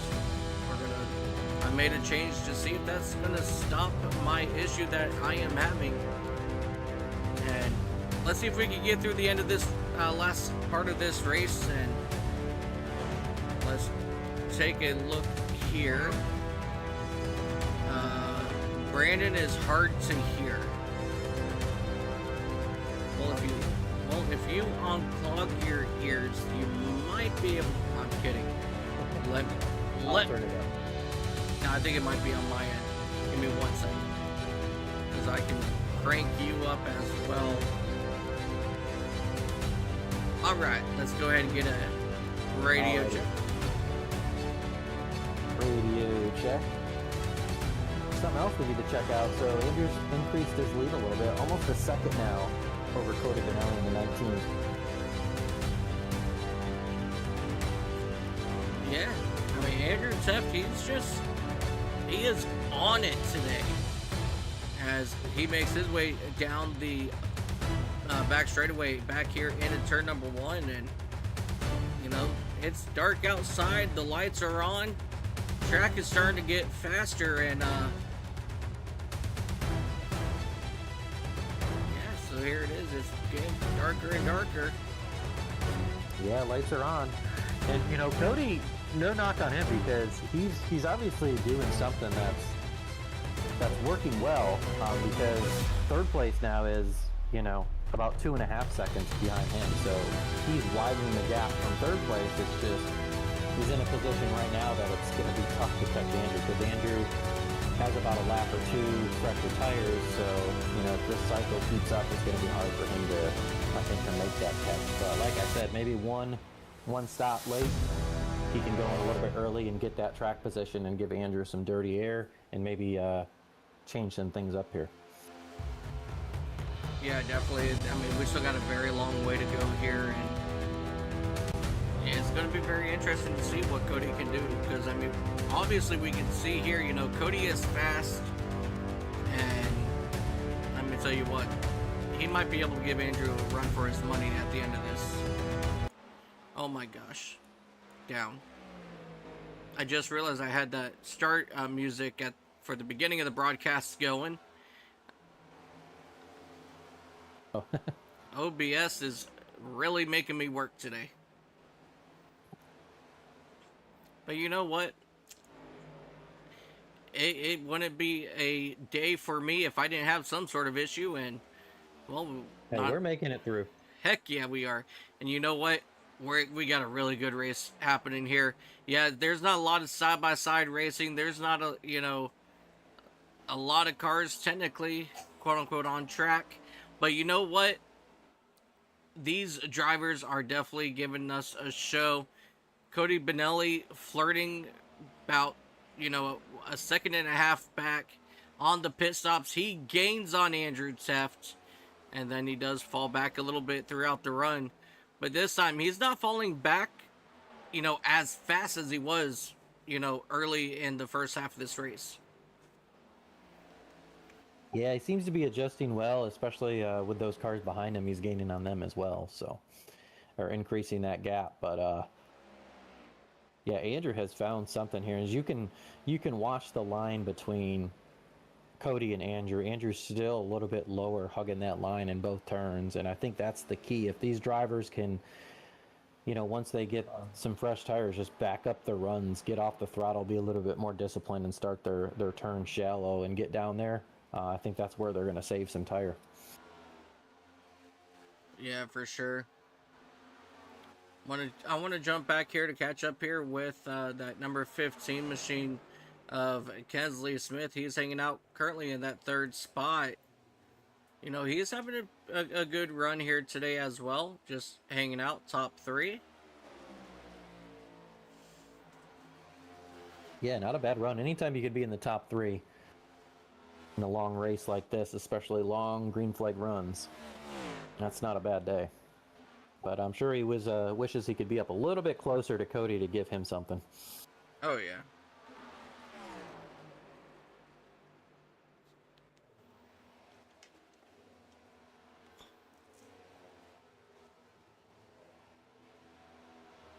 Let's see, Kirby Wayne Scott just about 5 seconds back away from Kensley, back in that 4th spot. And then right behind him, about just roughly 2 seconds back, is Alex Teft in that number 43 machine.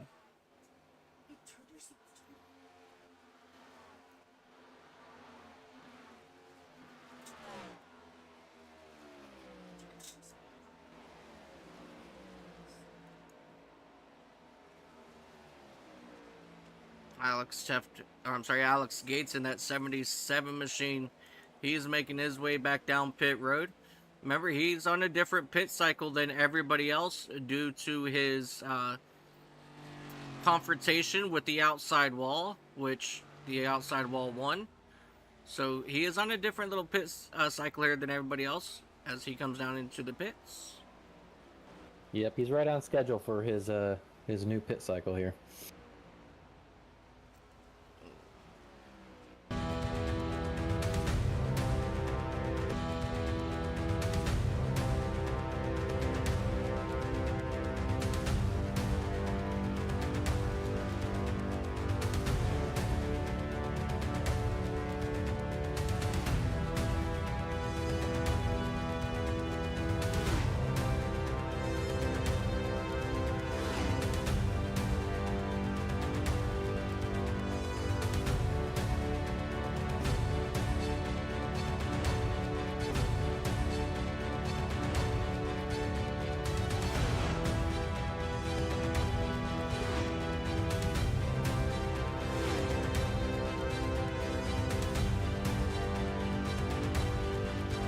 Well, now I know that that did not fix it.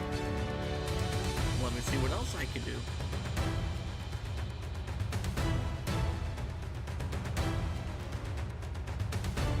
Yeah, I don't know, my voice is the same.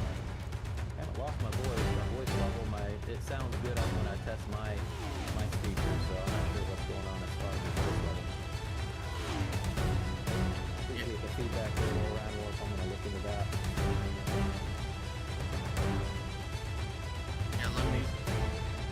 I'll crank you up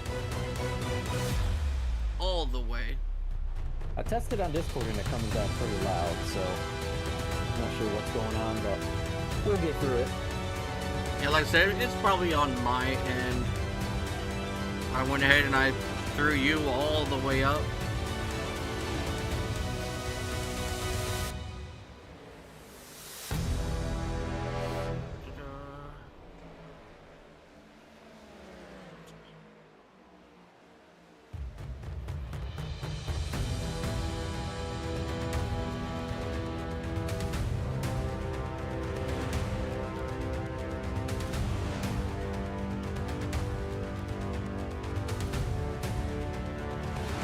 Closest battle right now, and it's a ways right now, but it's shrinking, is Alex Teff and Kirby Wainscott. Alex Teff is slowly making ground on Kirby for that 4th position, so we'll keep an eye on that. They're about 2 seconds out right now for gaining each lap. That right there is your separation between the two.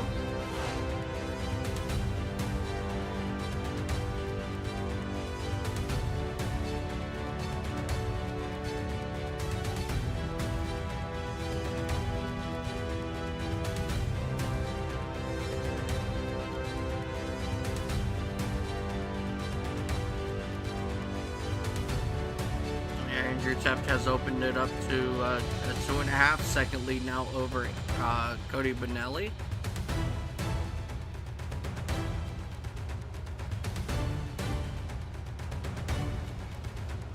And as of right now, there's only 6 cars on the lead lap. As the next driver on the chopping block is that 101 machine of Brian LaPratt. As Andrew Teff, Brian LaPratt, I'm sorry, Truth Hope, there he is. He's the next one up on the chopping block. But he's over here in the middle of turns 1 and 2. Well, Andrew Teff is just now coming through turns 1 and 2 now. So he's slowly gaining on Truth Hope here. But once he catches Truth, he's going to have quite a few cars in front of him. Yeah, I was going to say, if this keeps going green, there's a chance that Andrew's going to catch that field up there, and that's a good chunk of about 4 laps down cars, so that can really have an effect. Yeah, that depends on what line they're running and when you catch them, really. Yeah, we anticipate Andrew to come down in pits in just about 15 to 16 laps here. If he continues on his path that he's been running as we see a couple cars there get into the outside wall.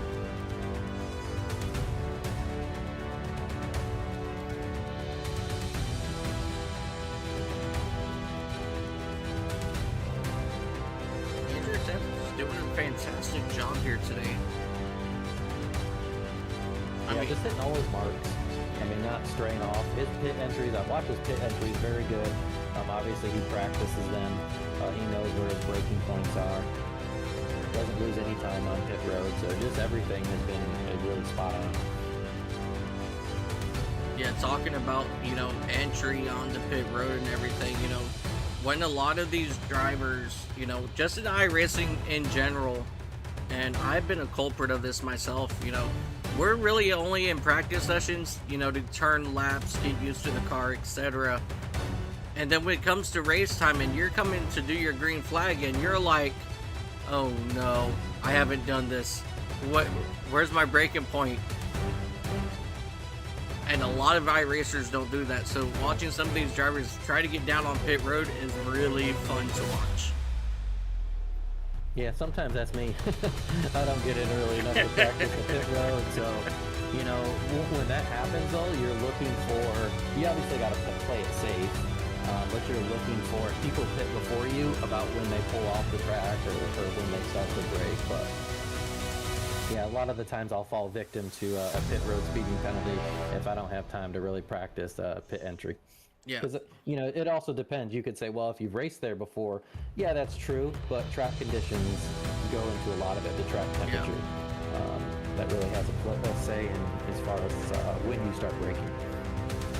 Yeah, 10 feet difference, you know, in temperatures is a really big difference, you know, in speed and everything. Yeah. So, like, it all really just, it's always a guessing game, you know.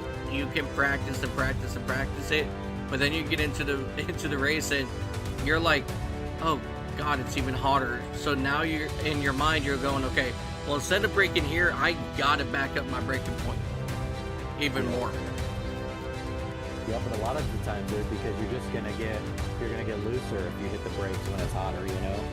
Your tires are gonna be more likely to just slide, especially if you have your brake bias turned on, which I usually do, so it gets even more challenging. Yeah, definitely. As you see, Sam Lubers, he's trying to get on the inside of that number 3 machine, but he's got Cody Benelli blocking his path for the moment. And this here will be a position change for 12th if that mellow yellow machine can get on the inside of that Goodrich Chevrolet.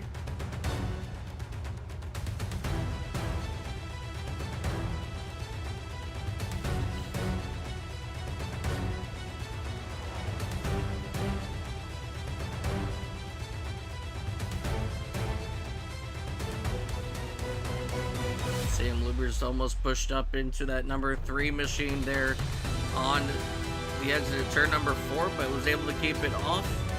Now they're going to continue to run side by side here for that 12th position.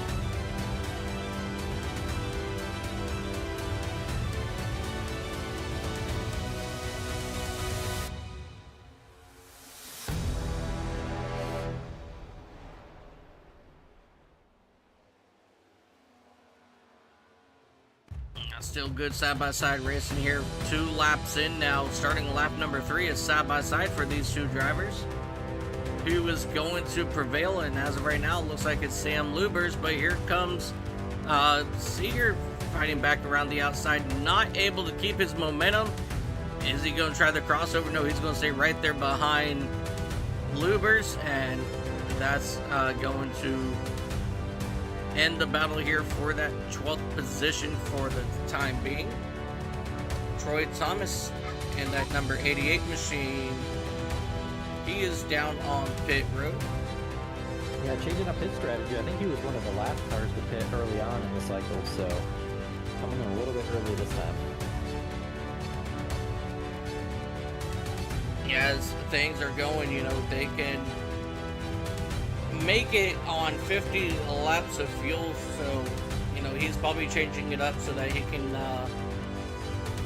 come down and get tires and have a couple extra laps there for the final run to the finish from his last pit stop. So, you know, all this time, you know, we just got 2 more pit stops. Yeah, just 2 more. I mean, not a lot of time for these drivers to make up some ground, so. Yeah, that's crazy, man. This race is actually going by a lot quicker than I anticipated. As you see Dennis Kane in the number 4 machine coming down pit road, getting service on his race machine.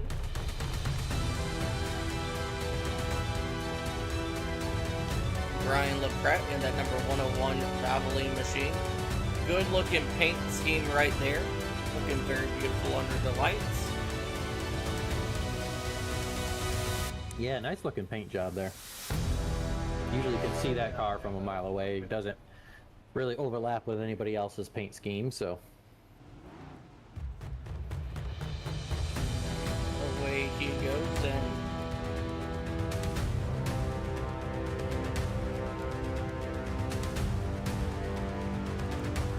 there's certain cars when you're racing, I mean, you can tell whose they are just because they have a color that nobody else has. Like Alex Taft is a good one. yes. You always know that it's his car. Oh yeah. In that mint green number 43. You know, Cody Benelli also usually in a different paint scheme as well, but his schemes are usually, you know, very well, you know, laid out, where you can go, yep, that's Benelli. Yep. One driver that as of late he's been changing up his paint schemes is that number 55 in Truth Hope.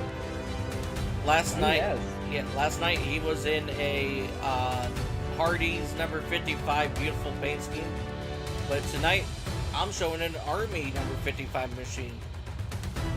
Yeah, Truth has, you're right, and Truth has gotten into the trading paints arena, if you will, for himself. So I know he's designing these paints, I believe, and he's also designed a few paints for some drivers and Racers Elite as well, and they're using them, and they look good. Oh yeah.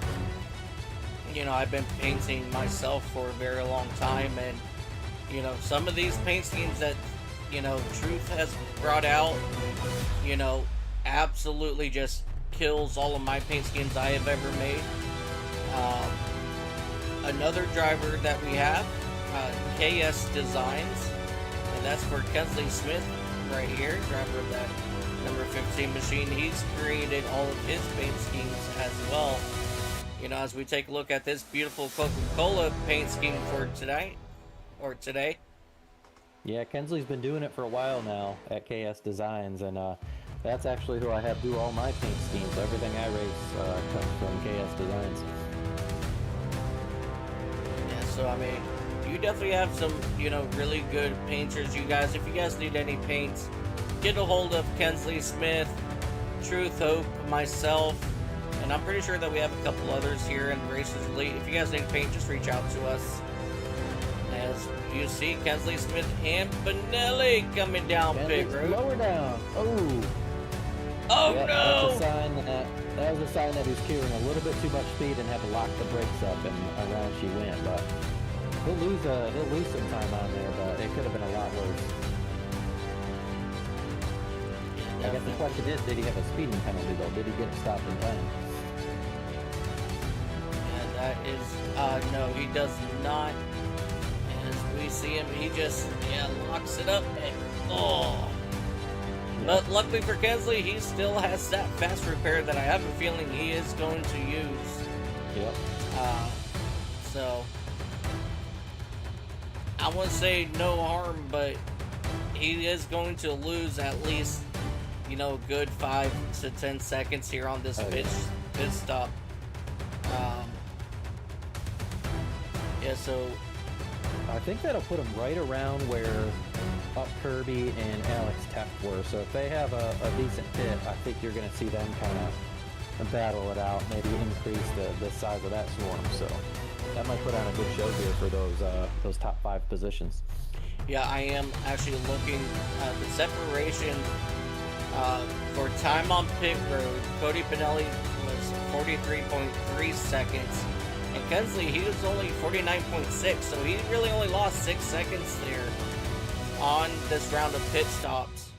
Yeah, that's a hey, you'll take that after turning sideways and hitting the inside wall on pit road. So 6 seconds is not bad for that. But nevertheless, it is going to make him drop a little bit. So we'll see where Alex comes out here, but he should be right around where Alex is when he comes off. Yeah, for sure.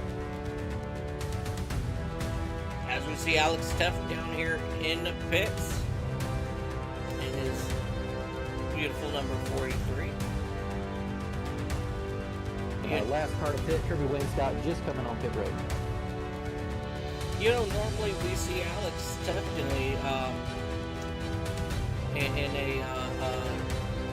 Home Depot style number 43. Yeah, usually he races that in trucks. It used oh, to that's be, right. Never mind. Used to be actual, say, Home Depot. I think it's a Home Depot style where the races will leave No! like once or now, but Did he? Oh, he got so lucky. yeah, did he cross that blue line? Yes. Or go up before the blue line? Yeah. Sometimes iRacing will get you if you enter the track before that blue line. And that was close. That was really, really close. Alrighty, and pit cycle pretty much has finished itself out. Andrew Teff still out front by 4 seconds over Cody Benelli. 7 seconds back from Cody Benelli, you got Kensley Smith in that number 15 machine. So he's about 2 seconds ahead of Alex Teff. Now Alex Teff has fresher tires, so yeah, he'll be right up there, I think, in a matter of laps. Yeah, for sure. Kirby Wainscott just 1.5 back from him, but yeah, as you said, Alex Teff, he's got some fresh tires under his car as well. So we're about to see Alex Teff possibly hit that nitro and start making his way back up through the field as we have roughly 92 laps to go this next time by. Kirby Wainscott putting down the fastest lap of the race. Yeah, Kirby, I think, has he's the freshest tires of anybody out here, so we might see him to start catch Kensley Smith for that third position.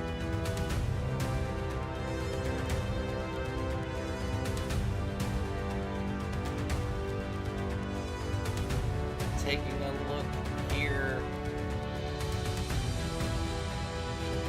29.64. Yeah, Kensley Smith has the fastest lap. As Trevor Fetzig in the 7-Eleven machine, he's coming into the pits. And now Kirby Wainscott, he's now on the back bumper now of Kensley Smith for that third spot. Yeah, he's right there.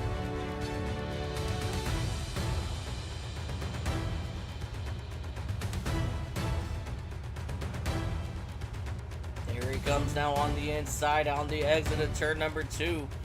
But now the question remains, is Kirby using up his equipment early on in this race?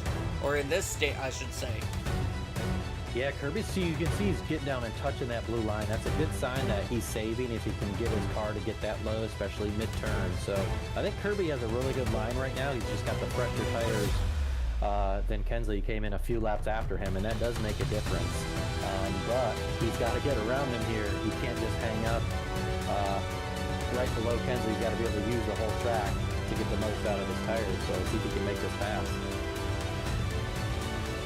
Yeah, for sure. You know, as you stated, you know, running side by side like this, you know, you're turning left harder to stay off the driver in front of you while trying to keep the same pace that you're on. And so you definitely scrub tires when you come out of the corners running on the inside here. The outside, not so much. Yeah, the inside, you just can't wash up to the wall and really straighten your car out as quick. So you spend more time turning the wheel, which means, you know, more of that power is going into the right front and heating it. it up. So yeah, Kirby wants to make this pass. He does not want to be hung down here.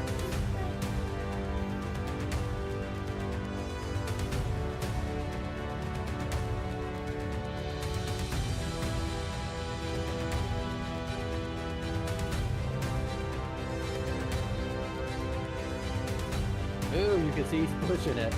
He's trying to get on that gas a little bit earlier than he's used to, and that's what pushed him up into the wall there, or close to the wall, close to Kensley. But no contact, no harm, no foul. Still racing No hard. contact yet. Yeah, you just tell Kirby's getting a little frustrated right now. He's like, I should be able to pass this guy, so he's trying to get into the gas a little bit earlier coming out of these turns. Yeah, and not only that, they're also coming up on the lap car there of Dennis Kane in the Ford. So that's going to also change up some things here as well. You know, when they do catch Dennis, where's Dennis going to go with these guys are running side by side? You really don't want to try to go 3 wide here at Charlotte. Yeah, that's true. You really don't know where Dennis is going to go. I mean, neither one are teammates, I believe. But Nope. so Dennis is currently running the low line where Kensley is. So we'll see if that stays. Or let's see if maybe he'll get up high and try to let these two guys race. But looks like Kensley's going to clear him entering the turn, but he's going to have to let off the gas a little bit more than Kirby. I don't know if he'll have a run coming out. No, as of right now, Kirby's got a really good second half of the corner, runs here on Smith. As you see here, Smith, he's got a little bit better, on entry, but Kirby, he's better on exit. And so that's just pretty much evening themselves out here. As you see here, Kensley finally able to get back in front of Wayne Scott. Give Wayne Scott some dirty air right there. Yeah. And all that did was bring Alex Teft right there, right behind them, into the mix for this battle for third. Yeah, I wouldn't be surprised to see Alex eventually pass both these guys since they're using up so much of their cars right now. Yeah. But hey, I don't blame them for racing side by side hard like this. I mean, this is a race where these drivers have really been single file a lot, so they're looking for some action here. Oh yeah, definitely. And the driver that is okay with all that, that's going to be your race leader. Because right now, he's not racing anybody, so he's able to just, manage his time, run consistent lap time, save his equipment, while these guys are back here, probably trying to drive with everything they've got.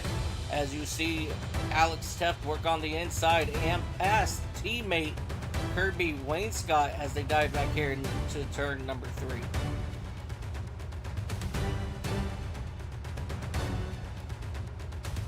Yeah, Alex made that pass, but let's see if Kensley does the same thing. If Alex gets under him, if he'll race him hard on the top line there. Kensley held up really well on that top. Yeah, for sure.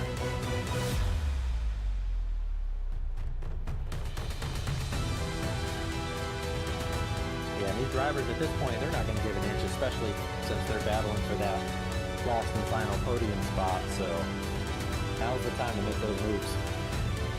Oh, yeah.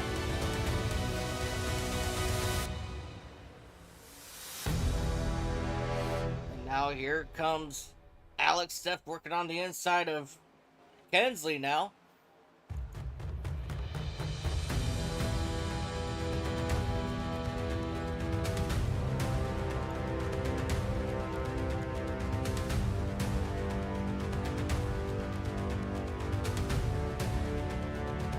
Ooh, Kensley's pushing it. Just missed the wall there. Yeah. No contact.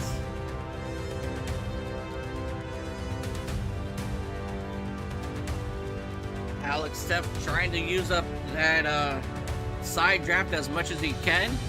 Got a little bit too close there and got suckered up into the side of Smith.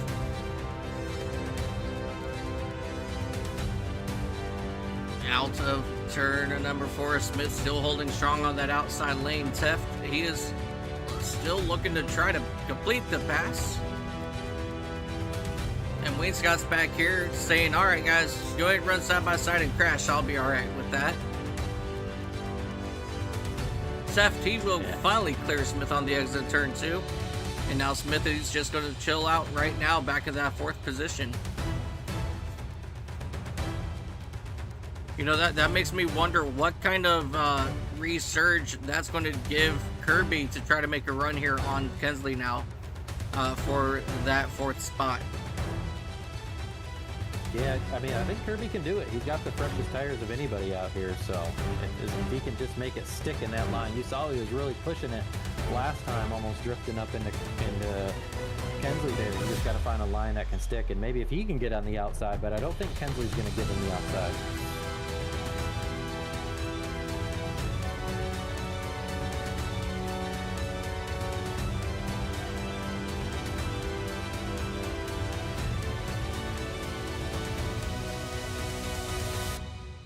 Yeah, Kirby's going to clear him there, so I think that outside line has just took its toll on the number 15 there. Doesn't have a whole lot left. Yeah. And it may have looked like Alex he caught that outside wall there on the exit of turn 2 this last time by, so that's something we're going to have to keep our eyes on here for Alex Teff, see if he's got any damage from that.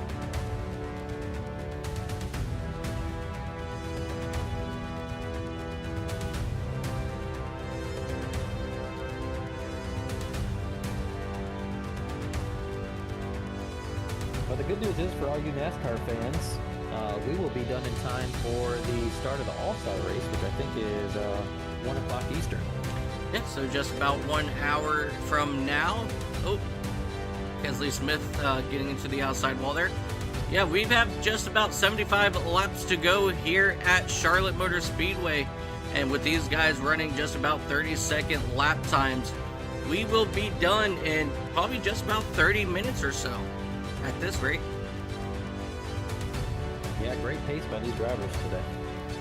Oh yeah, for sure. And it sounds like, is Kensley really clutching? Let's ride on board here with Kensley Smith. Yeah.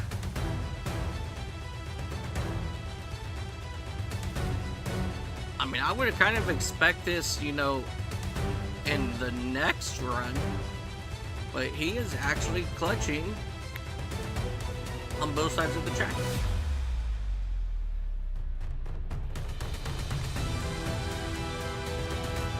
Let's see here about Kirby Scott. Let's see if he's clutching at all. No, he's staying in it.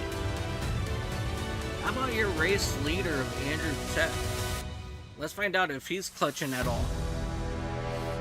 Now, I think Kensley might have came down a little bit earlier than lap 200, and you get about 50 laps, so I think he's just trying to make some fuel so he wouldn't have to make that third pit.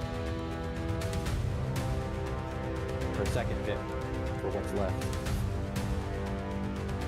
Because right now, these drivers, the vast majority are on the cycle to only pit about lap 250, and then they should be good, but I think Kensley came down a little bit earlier than the 200 lap mark, so that's going to put him a little bit behind right now, so he's just trying to save fuel, I believe, because that's the only case. He's not going to get out of not pitting one more time.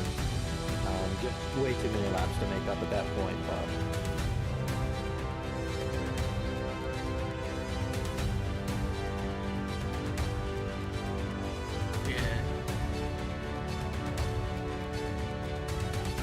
I think Andrew might be able to make it on just one more.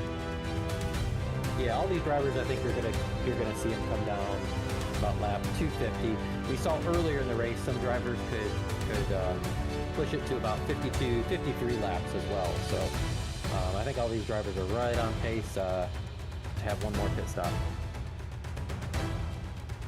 Yeah, my only concern, like with Kensley, you know, I'm looking at the last time he pit, that which was back on lap 200. You know, these guys, we know for sure that they can go to lap 50 laps on one tank for sure. You know, we've had some drivers go actually extend a little bit, but I don't know if trying to save at this moment is wise. I don't know if it's going to be beneficial or if he even needs to, but also, you know, Kensley's out of the draft. I don't know if that really could make a huge difference here, if anything. So yeah, it's interesting why Kensley is trying to save so much right now, out of the clutch in every single turn. Yeah, for sure. I mean, oh man. See, that's just, it's tough because, like, like, I kind of get it, like, you know, the more fuel or the less fuel you have in the tank. I'm sorry. No. I was saying it right the first time. I know The what you're more saying, yeah. fuel you have when you come down pit road for that final pit stop, the less time, you're going to be in your pit box. But, at the end of the day, you can get to lap 50 pit and then still have enough fuel to get to the very end. So, with that being said, he came down on lap 200. He theoretically should be able to come down pit road and on or a lap or two after 50 laps, top off on fuel and make it the rest of the way without having to fuel save. That's true. So Smith is kind of confusing me at the moment. Yeah, not sure. I mean, people don't do this for fun. No. So he's got something up his sleeve that he's trying to make out. Maybe it's a high-risk gamble. Maybe he's just hoping to... He's thinking if a caution's going to come, it's going to come at the end of the race. If I can save fuel and just stay out a few more extra laps, maybe I can trap everybody a lap down. I mean, that's about... If you really think about it, his only chance of getting back up there with the lead that Andrew had to take this win. So maybe he's just hoping to extend this run so that he can stay out there for a few extra laps. And if a caution happens to fall in those laps, well, now he's right up back in the first spot. That's very, very possible. I actually really do like that, that theory. Yeah, because if you're Kensley, you're these drivers who are, 11 seconds and only climbing back from Andrew. You're not going to catch him just racing. Andrew's not making mistakes. She's showing you that. So at this point, you think, how can I roll the dice? And what's my best odds at, something that could happen? Well, it's extending this run and hoping for a caution. So I think that's exactly what Kensley's trying to do. And I don't know if other drivers just haven't thought of that, or they're satisfied with their positions. Because, you got Kirby. He's only 1 second away from a podium position, so I don't think he really wants to do that right now, but I think Kensley's in that position. Yeah, definitely.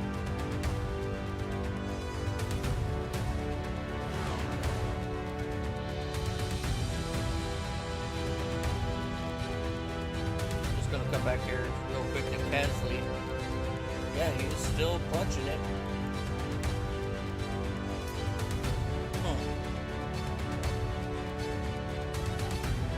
Kensley's he's a smart driver. So obviously he's got himself a plan.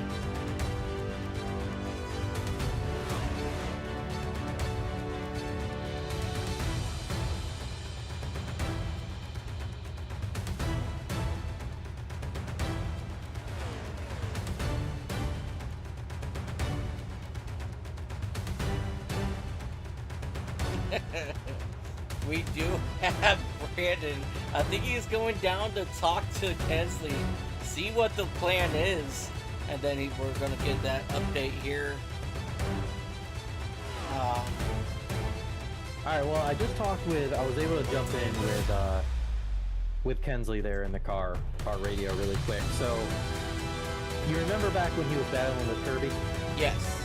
And that was a long battle. Well, he was shifting down into fourth gear to try to get those runs, and I think that's why he was keeping up with him so well and made that pass back. Well, when you shift down in fourth gear, your RPMs increase, your fuel consumption increases, so he actually is a little short right now, and that's why we see him clutching. That makes a lot of sense. It does. Mystery of the day solved. Yeah.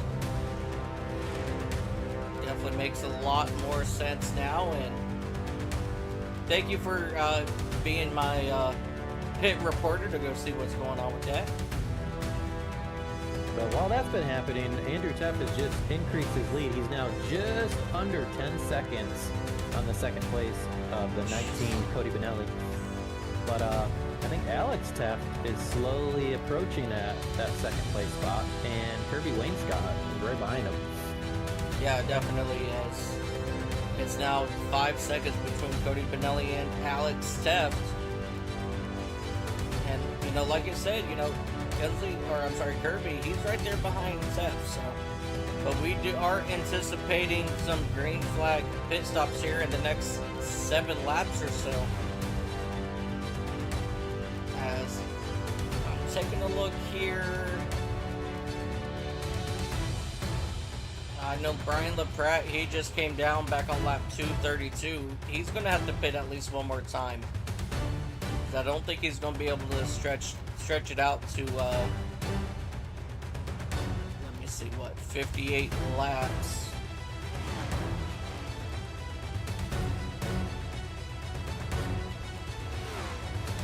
I'm sorry, 68 laps. Yeah. So Brian LaPratt, he's definitely going to have to come back in one more time. Timothy Eisberg came down to 17. 233 there for Dennis Kane. Yeah, so we've got a good chunk of drivers here that are looking, you know, to come down pit road very soon. Yeah, we're at about that time where they're going to start coming down. So this here, Timothy Eisberg up into the outside wall. This is the battle for 9th position between Dennis Kane and Timothy Eisberg.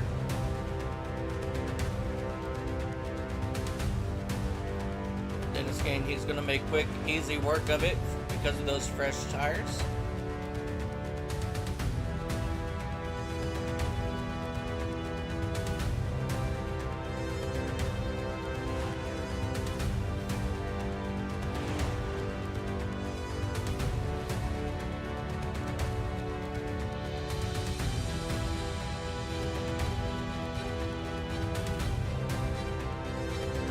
Separation between Cody Benelli and Alex Teft has actually gotten bigger now. Yeah, we were under 10 seconds. Now we're about a half a second over 10, so slowly still increasing now. Yeah.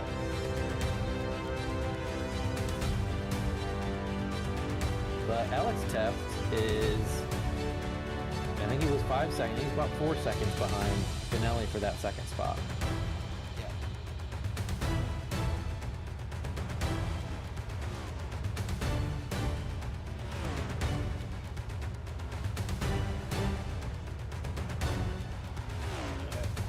Anticipating that number 3 to come down pit road here in probably just about 2 laps if he keeps on track to what he's been doing.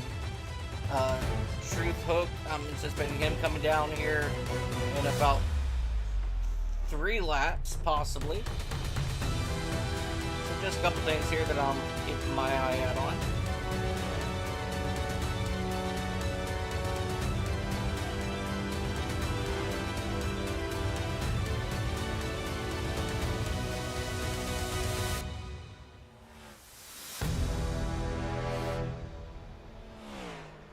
Yeah, Kensley's got to be careful because Andrew Teft in that 98 is only just about 6 seconds back from him. So that's something he's going to have to pay attention to here. Yeah, you definitely don't want to go a lap down, but even if he does, he'd be in the lucky dog. There's nobody else 1 lap down. The next one is Brian LaPratt at 2 laps down. So either way, he's going to need a caution to catch up. Oh, yeah.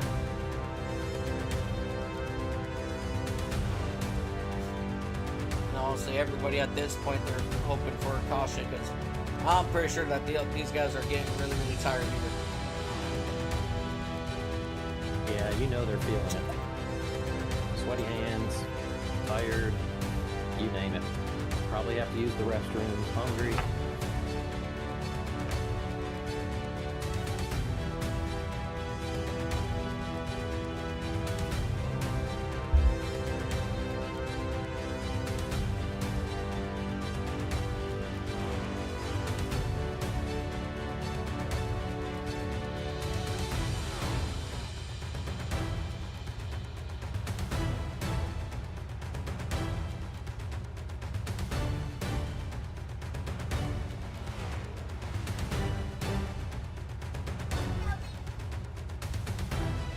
Your leader going to make his final pit stop, pending anything crazy happening. Oh yeah.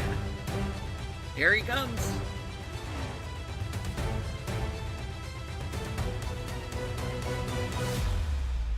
As we have Another crossover. smooth entry there. Yeah, 50 laps to go. He is right on cue. Actually, like this new paint scheme that he has on today. Yeah. Very fitting for the Memorial Day race next week. For sure. Kesley Smith, he's coming down as well.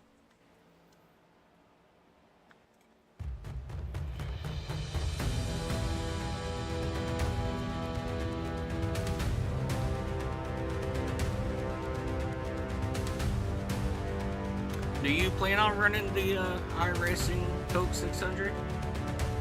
You know, I never have, but I might have to. I might have to get my feet wet in it this year, so to speak.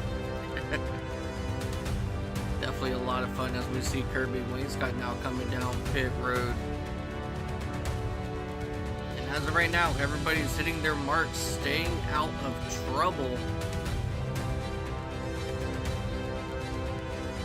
Yeah, everybody's got a clean entry so far.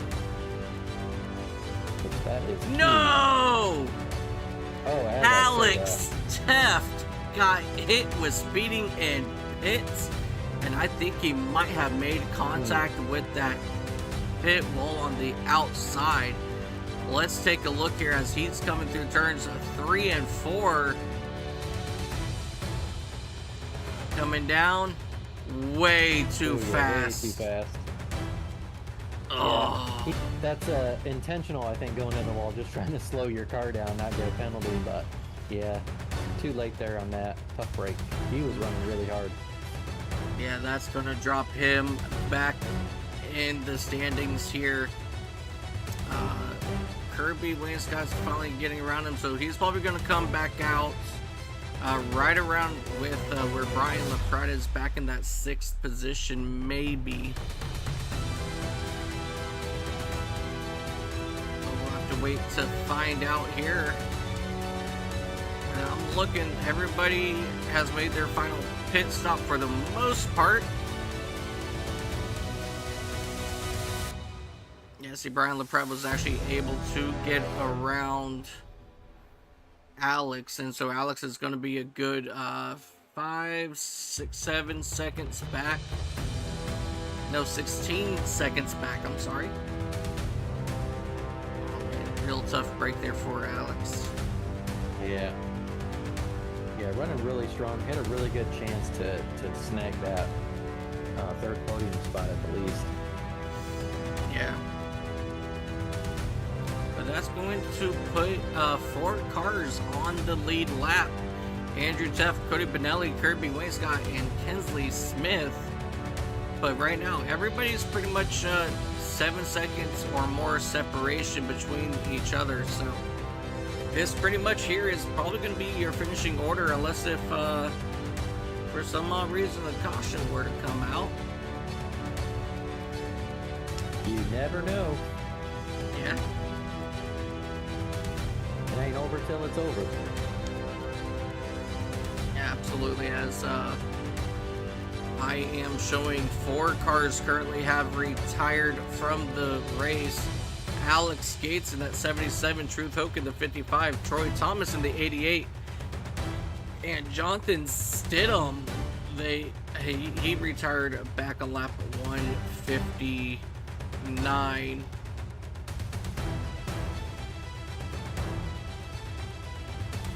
Unfortunately, you know, really tough break for some of these drivers, but we still got 11 cars out here on track, and I'm knocking on wood. OBS hasn't crashed yet after I made another adjustment, so I think I might have figured it out. There we go. That's a win. Yeah. I mean, we've gone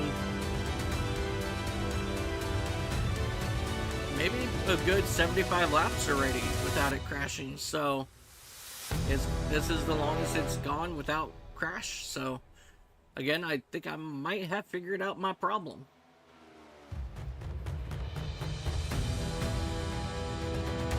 There, Timothy Eisburn, he's going to try to make his way around the outside here of Andrew Zepp to get one of his laps back. He is now going to be 3 laps down once he clears Andrew.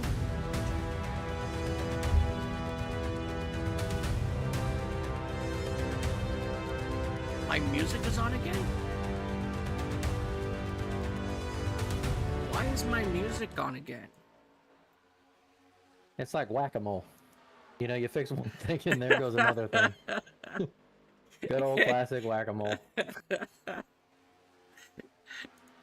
Oh man, that's just great. It's great.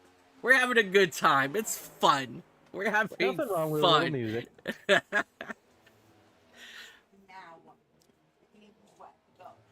In all reality, ladies and gentlemen, we're having a lot of fun. No, I'm actually having a great time up here despite the issues. I mean, we've had a really good race. You know, Andrew Teft, he does have 9.3 second lead over Cody Benelli, but, you know, I'm still on edge about this because we still got, you know, almost 40 laps to go, and you know, anything could still happen here. Yeah, anything can still happen. We've seen this before. I mean, one spin, you know, one hit of the wall can completely change a car. So, oh yeah, or change the outcome of a race. So it's one bad turn away from something happening. Yeah, definitely. And you know, so I'm actually having a really good time up here, having a blast. Yeah. Yeah, what a solid race by these drivers, though, to have it, you know, go to this point, just go green flag runs, and they've really handled overall the pit cycles really, really well. I mean, nobody has spun it going out of pits. You know, Kensley had that spin, but it really only cost him about 5 seconds. So yeah, that's really, really says something. And I mean, we're working lap 264 here, and this is lap 264 green flag run. This isn't like we've had a caution. We haven't had any cautions yet. So these guys are definitely feeling it. I'm sure that they can't wait for this race to be over. But man, let me tell you what. I give these guys major kudos. Oh, for sure. Yeah, at this point, when you're like a couple laps down or more, you're watching that lap timer and you're just like, come on, come on.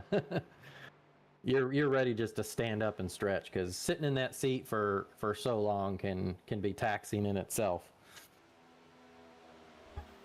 Yeah, definitely, you know, and you know, I give major props to the drivers in real life, you know, because, you know, they're out here for 600 miles. They can't get out of their race cars to go pee, so you know, you definitely want to pray that you don't have to go to the bathroom in the middle of the race.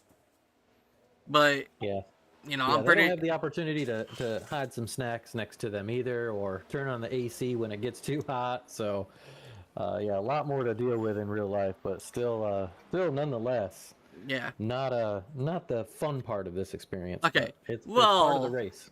Well, I mean, you got to remember Carl Edwards and him and his Nutri-Grain bars. That is true. You know, they actually put in a little second holder in his car for him, so he can have like 3 Nutri-Grain bars in his car with him. Yep, loved his Nutri-Grains. Oh yeah, went through about 2 or 3 a race. Yeah. Yeah, I mean, even under green flag conditions, you know, he would reach over, grab one if he can, and take a quick bite, put it back down. Carl, you need to come back, buddy. I miss you. You know, I thought I saw something about him. Kensley Smith is in the pits. Yeah, maybe he just felt like he wasn't going to make the fuel.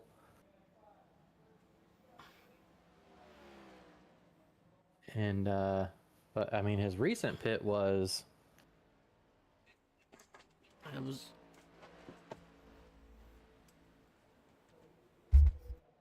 unless he hit the wall and had some damage or whatnot, but he must have felt something really uneasy in that car for him to come down at this point.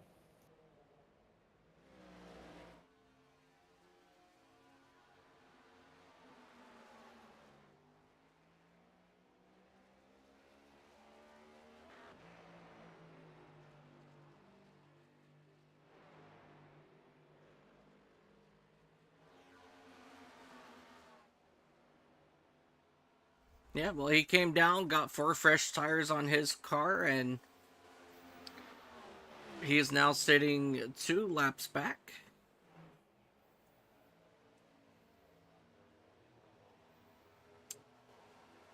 Very interesting call, very interesting call.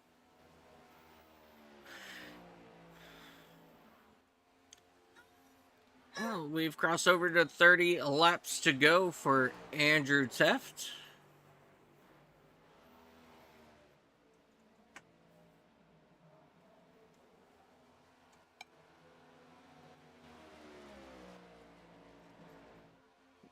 You know, one person I'm going to be really watching next week is going to be Catherine Legg, as she attempts the double next week.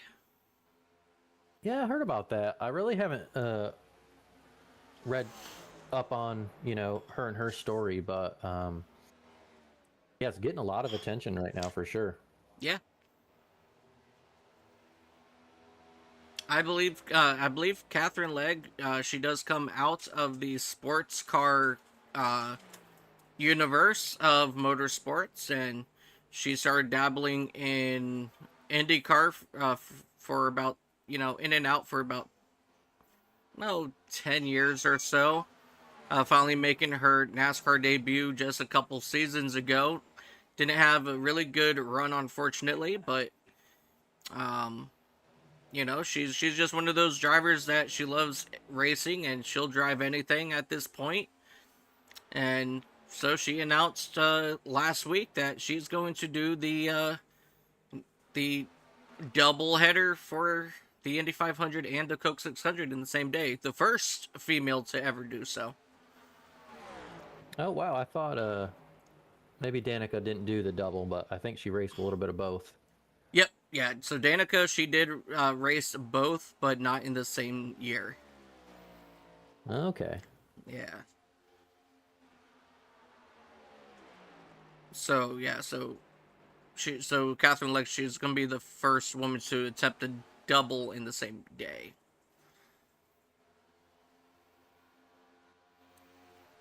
Which I think Catherine's best finish, I believe, is a top 12, I think, in Indy. So she's got a good possibility to, complete the full 1,100 miles in one day.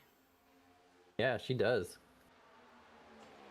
Yeah, I remember I was at the Coke 600 a couple years ago, and that's when Kyle Larson attempted both. Well,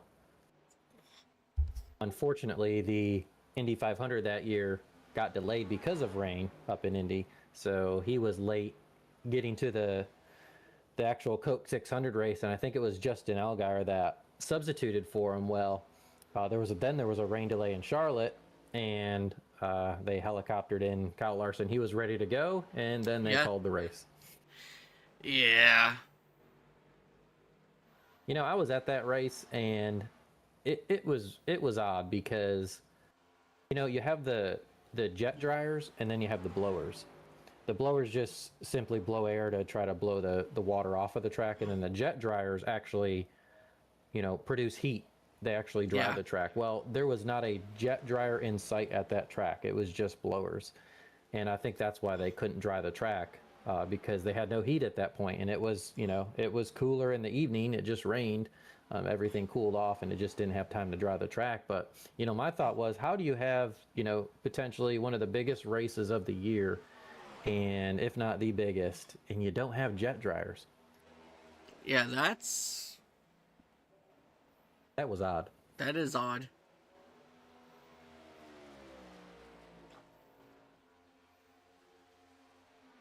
But nonetheless, I mean, Christopher Bell was happy. He got the win. Oh, yeah. But I mean, at the end of the day, you know, I mean, even some local short tracks, you know, I know a couple of them have at least one, you know, jet dryer out there, and they're not even, you know, running NASCAR cars. That's right. And a lot of the tracks share them too, so they'll Yeah. travel from track to track. Yeah. It was just really odd to see they had none. It was, I guess they just gambled on it not raining that day. Yeah. Yeah, it's sometimes it's odd, you know, being out at Daytona, you know, that being my local home track, you know, and sitting there watching, you know, them start drying the track, and here comes the Talladega and Darlington jet truck drive by, and I'm like, am I at the wrong track?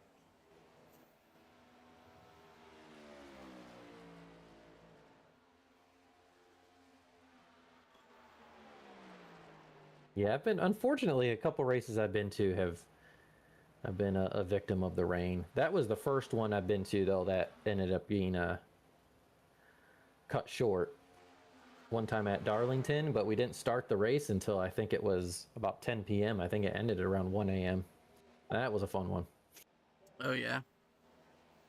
Yeah, one of these years I want to head up to Charlotte, you know, to experience the Coke 600 myself. I loved it. I'll be back. A lot of excitement there. Yeah. Yeah, Atlanta, or I'm sorry, Echo Park was on my list until they repaved it and reconfigured it. Now I don't even want to go. Yeah, I heard that, well, with the speeds right now and the way the next gen car is set up, not a bad race for, I guess, you know, excitement, especially, you know, just with the fact of a lot of, you know, tight racing, packs, people spinning, wrecking, and stuff like that. But yeah, it's basically a mini speedway now. Yeah. Man, Andrew Teft is just continuing to open up that lead Yeah, by it was about 10 15. seconds last Yeah. time. Right now we're up over 15. Yeah. Yikes. However, Cody Benelli, he's starting to have company back here out of Kirby Wainscott. That's the separation between second and third right there. Oh, Cody Benelli, he is saving fuel now. Ah, that's why he's probably dropping. Yeah, Kirby's within 2.5 seconds now. Yeah.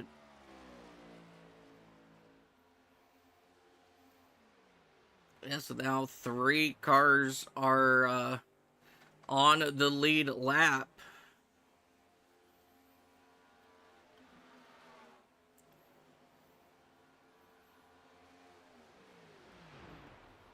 I'm watching this separation. Looks like Wayne Scott might be. Oh, now I wonder if Kirby is saving fuel. Yeah, Kirby might be too. As we ride on board here with Kirby.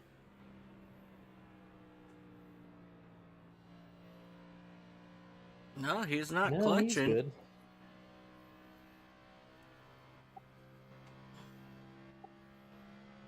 Into turn 3. Oh yeah, he's good. Well, Benelli has to save. The good news is I don't think it's very much, so.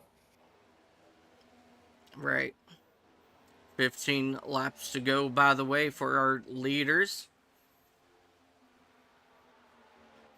Andrew Teft now up to 18.5 seconds in just 2 laps.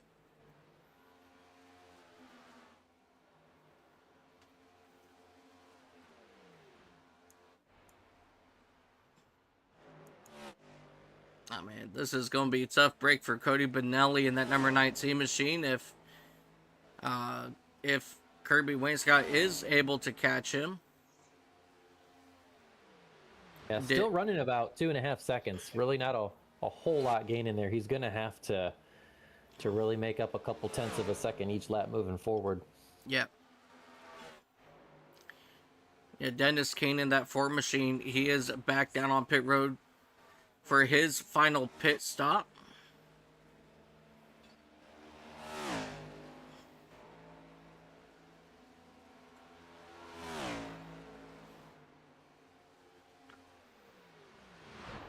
And that's going to put Dennis Kane just about that 8th, maybe 9th position. Yeah. as he is going to exit here out of the pits. No, he's still sitting down there on pit road.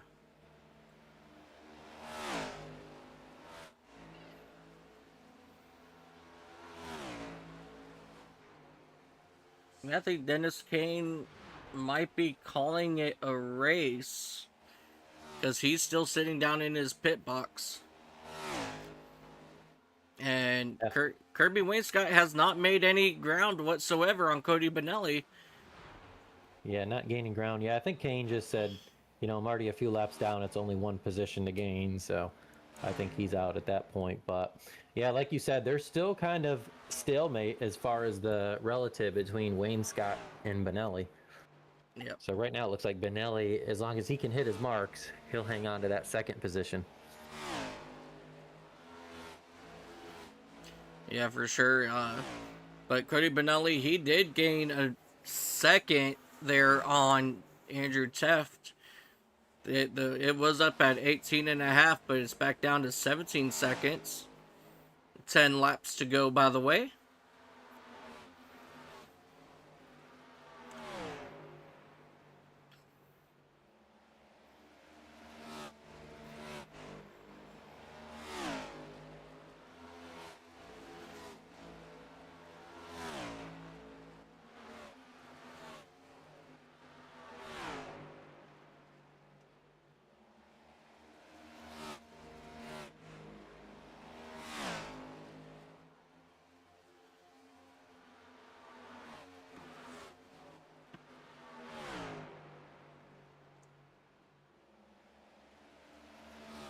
If we win a full 600 miles, Andrew might lap the whole field. Yeah, that's what I'm thinking too. He has figured it out tonight. Andrew figures it out every night. I mean, he's one of those special drivers that is really good in everything that he drives. Yeah, just really disciplined on his approach to those turns. He doesn't overdrive them. If anything, underdrives it a hair, which is good in the long run. You're not gonna use up too much tire. So just very, very efficient driver. Yeah, definitely. You And can see even late in the run, he's still touching that line mid-turn, which tells you he's obviously not overdriving, but he's saving tire too. It's the shortest way around the track, and he's not pushing it out of the turns either because he's not getting tight going up into the wall. So just really, really smooth. Yep. And while we are closing in here, 5 laps to go next time by, I want to give out a shout out and thanks to Collateral Damage Sports Network for these beautiful overlays that you guys are seeing here today in cahoots with SDK Gaming. I want to give a shout out to our race control from Speed Zone Race Control.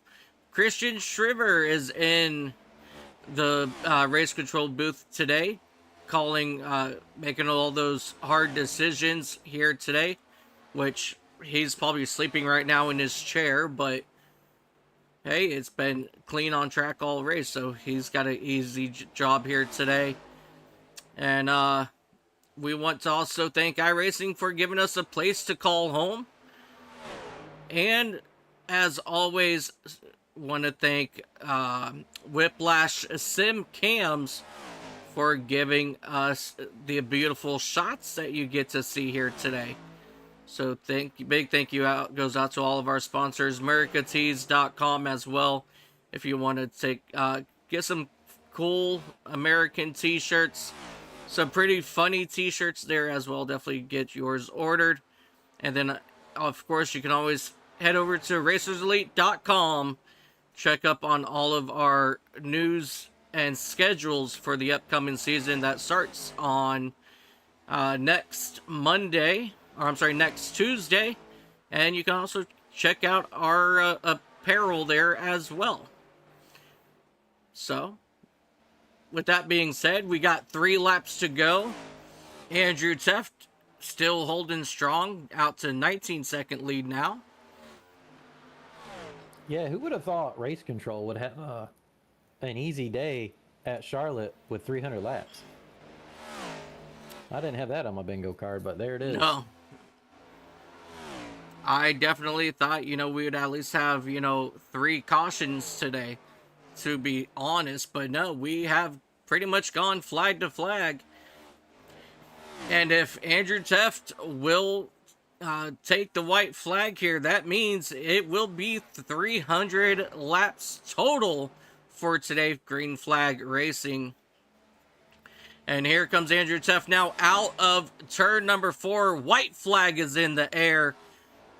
Andrew Teft will lead the field for the final lap around Charlotte Motor Speedway for the Charlotte 450 in that Racer Elite Network. Number 98 Ford Mustang. And Cody Benelli back to just about 20 seconds there for him. And out of turn number 4, ladies and gentlemen, your race winner here at Charlotte's going to be Andrew Teft. Again, driver of that number 98 machine, Cody Benelli. He's going to come down the back straightaway right behind that 101 machine, Brian LaPrette, who is a few laps down. But Cody Benelli, he is going to bring it out of turn number 4. He's going to bring it home second. And a little bit further behind him, Kirby Wainscott in that number 10 machine. He will bring it home third. I know. Strong run out of those top 3 drivers. They just played it smart all day and just kept the errors to a bare minimum, and that's why they found the podium. Yeah, absolutely. And I mean, despite, only 3 cars finishing here on the lead lap, this was some really great racing that we got to experience here today at Charlotte. We started in the sunlight and we finished under the lights with Andrew Teft bringing home the race win. Let's go ahead and take a look here at our race results. Kirby Wainscott giving Andrew Teft a little bit of love. Yep, sharing the track with his teammates and our normal demolition derby after the race. Absolutely. Andrew Teft, your race winner for Chicken Coop Racing, led 245 laps today. Cody Benelli coming home second. Kirby Wainscott third. Fourth is going to be Alex Teft. Fifth going to be Kensley Smith. Coming home sixth, Brian LaPrette. He's going to be followed by Sam Lubers, Trevor Fetzig, Timothy Eisburn, and Dylan Sager to round out your top 10. Dennis Kane, after starting first, having a disappointing finish back in that 11th spot. Alex Gates, Truth Hope, Troy Thomas, Jonathan Stidham will round out your field of 15 here today. Alex Teft led the most laps. The fastest lap does belong to Andrew Teft. Your hard charger is Alex Teft, who moved up 8 spots through the field, started back in 12th, came home 4th, and your pole sitter again was Dennis Kane. We had 6 lead changes here today between 6 different drivers, and we did go a total of just about 450 miles, 300 laps around Charlotte, and no cautions for today. None. That is absolutely incredible. And with that being said, ladies and gentlemen, let's go ahead and talk with our race winners, but we're going to do our best to keep it nice and brief, as I am pretty sure these drivers want to get up, stretch, and that's the right one I'm looking for. Get up, stretch, go get some water, because man, let me tell you what, they've been behind the wheel of these race cars for almost 3 hours, so we're gonna make it nice, quick here. But we do got second place Cody Benelli. At least they can stand up and stretch a little bit. Yeah. Let's see, because we do got Kirby Wainscott down there as well, but they haven't moved up to the waiting room yet. But while we are waiting for them, let's go ahead and talk to our second place driver of that number 19 machine, Cody Benelli. Cody, it's Mike and Brandon up in the booth. You got a copy? Yes, sir. How y'all doing? Doing pretty good. Man, Cody, you had a very strong run here today. Kirby was catching you there near the end. Brought it down to just a 2-second separation between the two. Man, what was the race for you here today, and were you worried that Kirby would catch up to you? I was saving up a bunch of fuel and just kind of keeping that distance between 2 and 2.5 to him for that last run. And I ended up saving more fuel than I needed. I was able to get all the way back around to the pits after the race was over. So I wasn't real worried about Kirby. I was worried about Alex before he got that speeding penalty because he was moving really good on that next to last run. But other than that, I felt pretty good against Kirby. I didn't have a chance with Andrew, but overall, real happy with it. Yeah, definitely really good, strong run for you. I know that you are tired, so Brandon, do you have any questions here for your second place driver today? No, just want to say good consistent run. I mean, you stayed away from any major errors, major setbacks, speeding penalties, things like that, and just ran really well. I mean, Andrew seemed to be in a league of his own tonight, but you still kept the gap pretty good between the third place position pretty much the entire race. So great job out there. Yeah, there were a couple of times through the pit cycles where I could get close to Andrew, but he was just better on the longer runs. And I got pretty close on one of those pit stops. I locked him up coming in, and I saw Kinsley did the same and got sideways behind me. That was a close one, but overall, yeah, very very happy with it. I felt good, especially that first run, making my way through the field from like 8th up to like 3rd or whatever before at the first pit stop. So yeah, I was real happy with it. Definitely a really good, strong run. Cody, before we let you go, buddy, is there anybody that you'd like to give a shout out to? Create Pensacola and Byler's on the car. My parents and one of my good friends who both usually watch, and then y'all for putting on the show, or y'all for commentating, and Andrew for putting on the show. That's about it. All right, Cody. Well, congratulations, buddy, on your second place finish, and we'll catch you at the next one. Thank you. Ladies and gentlemen, your second place driver, that number 19 machine, Cody Benelli. Let's go ahead and bring up your third place driver of that number 10 machine, Kirby Wainscott. Kirby, it's Mike and Brandon up in the booth. Got a copy? Yeah, I got you. Kirby, you started third, finished third. Man, walk us through your race, and is there anything you could have done different to catch up to Cody there at the end? No, I mean, I was probably a 4th, 5th place car at best. I didn't really have, I mean, I think I ended up running the fastest lap of the race, but I really didn't have front end speed. I didn't have middle speed. I didn't have long run speed. I just kind of was basically the whole race. So I just kind of decided I was going to do my own thing, stay out of trouble, don't do anything crazy on pit road and coming out of pit road, and see what happens. And then, yeah, I just kind of that was kind of the game plan. So it ended up getting me a P3. Yeah, definitely a really great run, and I know that you're probably tired, so I'm going to hand it over to Brandon. Brandon, you got any questions for your third place driver? Oh, not really. Just, I mean, good run, and like you said, you stayed out of trouble, and that speed you talked about, hey, it got you third. So I mean, that's nothing to shake your head at, especially at a run where we just ran 300 green flag laps without a stop. So nice job with that. And Kirby, is there anybody you want to shout out before we send it away? Yeah, excuse me. Give a shout out to Kinsley Smith, part probably the funnest part of the race was when me and him were battling for like 5 laps there.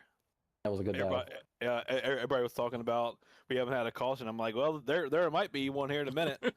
that was the most racing I had done all the entire race. Those 5 or so laps, me and Kinsley were battling side by side. That was a lot of fun. It's a lot of fun when you can go door to door with somebody for 5 straight laps and have confidence that everything's going to work out. So For sure. But also give him a shout out. He does all of my paint schemes that I run. So I think he's working on one maybe for the truck series, the new season of the truck series. So might unveil that one here pretty soon. But shout out to Andrew for putting up with all of us yahoos. So yeah, and shout out to you guys in the booth. I'll probably go back and watch this one at some point. I'm a little tired right now, so might get me something to eat and watch the race, and then rewatch this race after that. Sounds like a plan, Kirby. Well, congratulations, buddy, on your 3rd place finish, and we will see you in probably at the next one. Yeah, I think we're off next week. Yeah, maybe? we're off all this week, and then we'll come full circle on Nashville. Tuesday. But you know Andrew, he'll have something for us to do this week. You know him. Oh yeah. He always says, yeah, it's probably gonna be a light week. Might take this week off. Yeah, but we will have something probably coming every day. We'll see. Yeah, we'll probably see you guys tomorrow. Right. Tomorrow night. Yeah. All right, guys. All right, Kirby, Appreciate it. take care. Ladies and gentlemen, Kirby Wayne Scott, driver of that number 10 machine. Now let's go ahead and bring up your race winner, driver of that number 98 RacerElite.com Ford Mustang, Andrew Teft. Andrew, it's Mike and Brandon up in the booth. You got a copy? Yeah, I got you. Andrew, man, let me tell you what, you are so dominant here today. Nobody could touch you. How was your race, and what's your secret to being so freaking good? No, this is just one of my favorite tracks. It's kind of on a Sunday drive today, literally. I just tried to keep my lefts on the paint the whole race, and it really helps on the long run and just for extra grip overall. And so a lot of guys just kind of running up the track. I think people were just struggling to get the car down, and these corners are really inviting, so it's kind of tempting just to haul it off in there. But you know, if you can back up your entries and just focus on hitting that paint every lap, I think that's what did it for me, and just no mistakes. I had a few guys today that were kind of keeping up with me. Cody was one of them. He was really fast, and I don't think he had any insane points either. But I don't know, maybe something happened. I don't know if you guys had speeding penalties or internet problems and that sort of thing. So just a nice clean day. Got to thank Kensley Smith for the paint over at KS Designs. Kept it clean all day, no scratches or anything. Nice to put the red, white, and blue in victory lane, and yeah, just a beautiful day overall. Yeah, absolutely. And we're gonna go ahead and wrap this up. Brandon, do you have any questions for your race winner today? No, we were just talking about it during the race, how you would, and you mentioned it, you hit the paint on the apex of both sets of turns, and even late in the runs you were able to do that. We noticed that and thought, just the patience and the throttle control that goes into that, and the tire payoff, so to speak. And we thought some of these drivers were going to push it to try to maybe get a gap on you on pit road, but your pit road entry was also just about perfect. So just great all-in-all job from on the track to pit road today. Really flawless. Yeah, really proud of this one. Kind of wish it was another 100 laps so I could say I won the 600, but had my eye on one of these for a while. I think I finished second in about all of them so far. So next year we'll probably have a real 600 again, and hopefully we can go back to back. But I asked the guys if they wanted to do another 100 laps today. I don't think anybody was down for that. Yeah, well, this week in the NASCAR iRacing Series, we will be running the 600. So, Andrew, you can come and get your feet wet this week in NIS. Yeah, definitely. Yeah, we got a whole bunch of stuff coming up here too. Got a couple free races, tryout races, recruitment races, whatever you want to call them this week on Tuesday and Thursday. And got 4 brand new seasons starting up. 3 are starting next week. I want to say the 20, whatever Tuesday is that the 25th? Looking at my calendar. 26th. We're going to launch a brand new season of trucks. That one's already full, but three nights in a row, we've got brand new season starting up there. We still got seats in, late model stocks and our Gen 4 series, and Super Speedway series starts a week later on June 5th. So check us out on racerselite.com. You can find all our info there, and Discord invites, schedules, standings. Just always a lot going on here. And as you can tell, after 300 flags of 300 laps of green flag racing, definitely got a clean group here. Yeah, definitely. And we're going to go ahead and wrap this up, Andrew. We know that the big race is getting ready to start, so let's throw it to you for your shout-outs. Yeah, definitely. I want to thank our servicemen women, Kensley, again, for helping me out with the paint. Chris and Race Control today with Speed Zone. I want to thank you guys for helping out in the booth. Just everybody that tuned in to watch today, show up to race, and this is a long one, so just thank you to everybody for toughing it out, and thank you to the lap traffic for showing courtesy out there today. And yeah, hope everybody enjoys this star race today. I'm not sure what to expect with the inverts and everything. Should be a fun time. Yeah, definitely going to be a great time. Well, congratulations on your race win here in Charlotte, and I'm pretty sure we'll see you sometime this week, as I'm sure you're going to throw something together. Yeah, thanks, fellas. We'll definitely need you again on Tuesday at Legacy, Texas, in the trucks. Alrighty. Well, Andrew, congratulations on your race win, buddy, and we'll see you next time. Thanks, guys. Ladies and gentlemen, that's your race winner, Andrew Teft. We're going to keep this one nice and short and sweet. Again, we want to thank everybody so much for coming out today to Charlotte Motor Speedway and to the running of the Charlotte 450.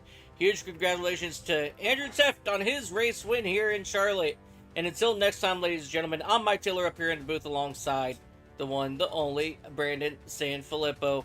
We'll see you guys next time right here on Racers Elite Network. And as always, ladies and gentlemen, no matter what you do in life, have fun doing it. If it's not fun, go make it fun. Until next time, ladies and gentlemen, have yourself a beautiful time zone. He's opening the door right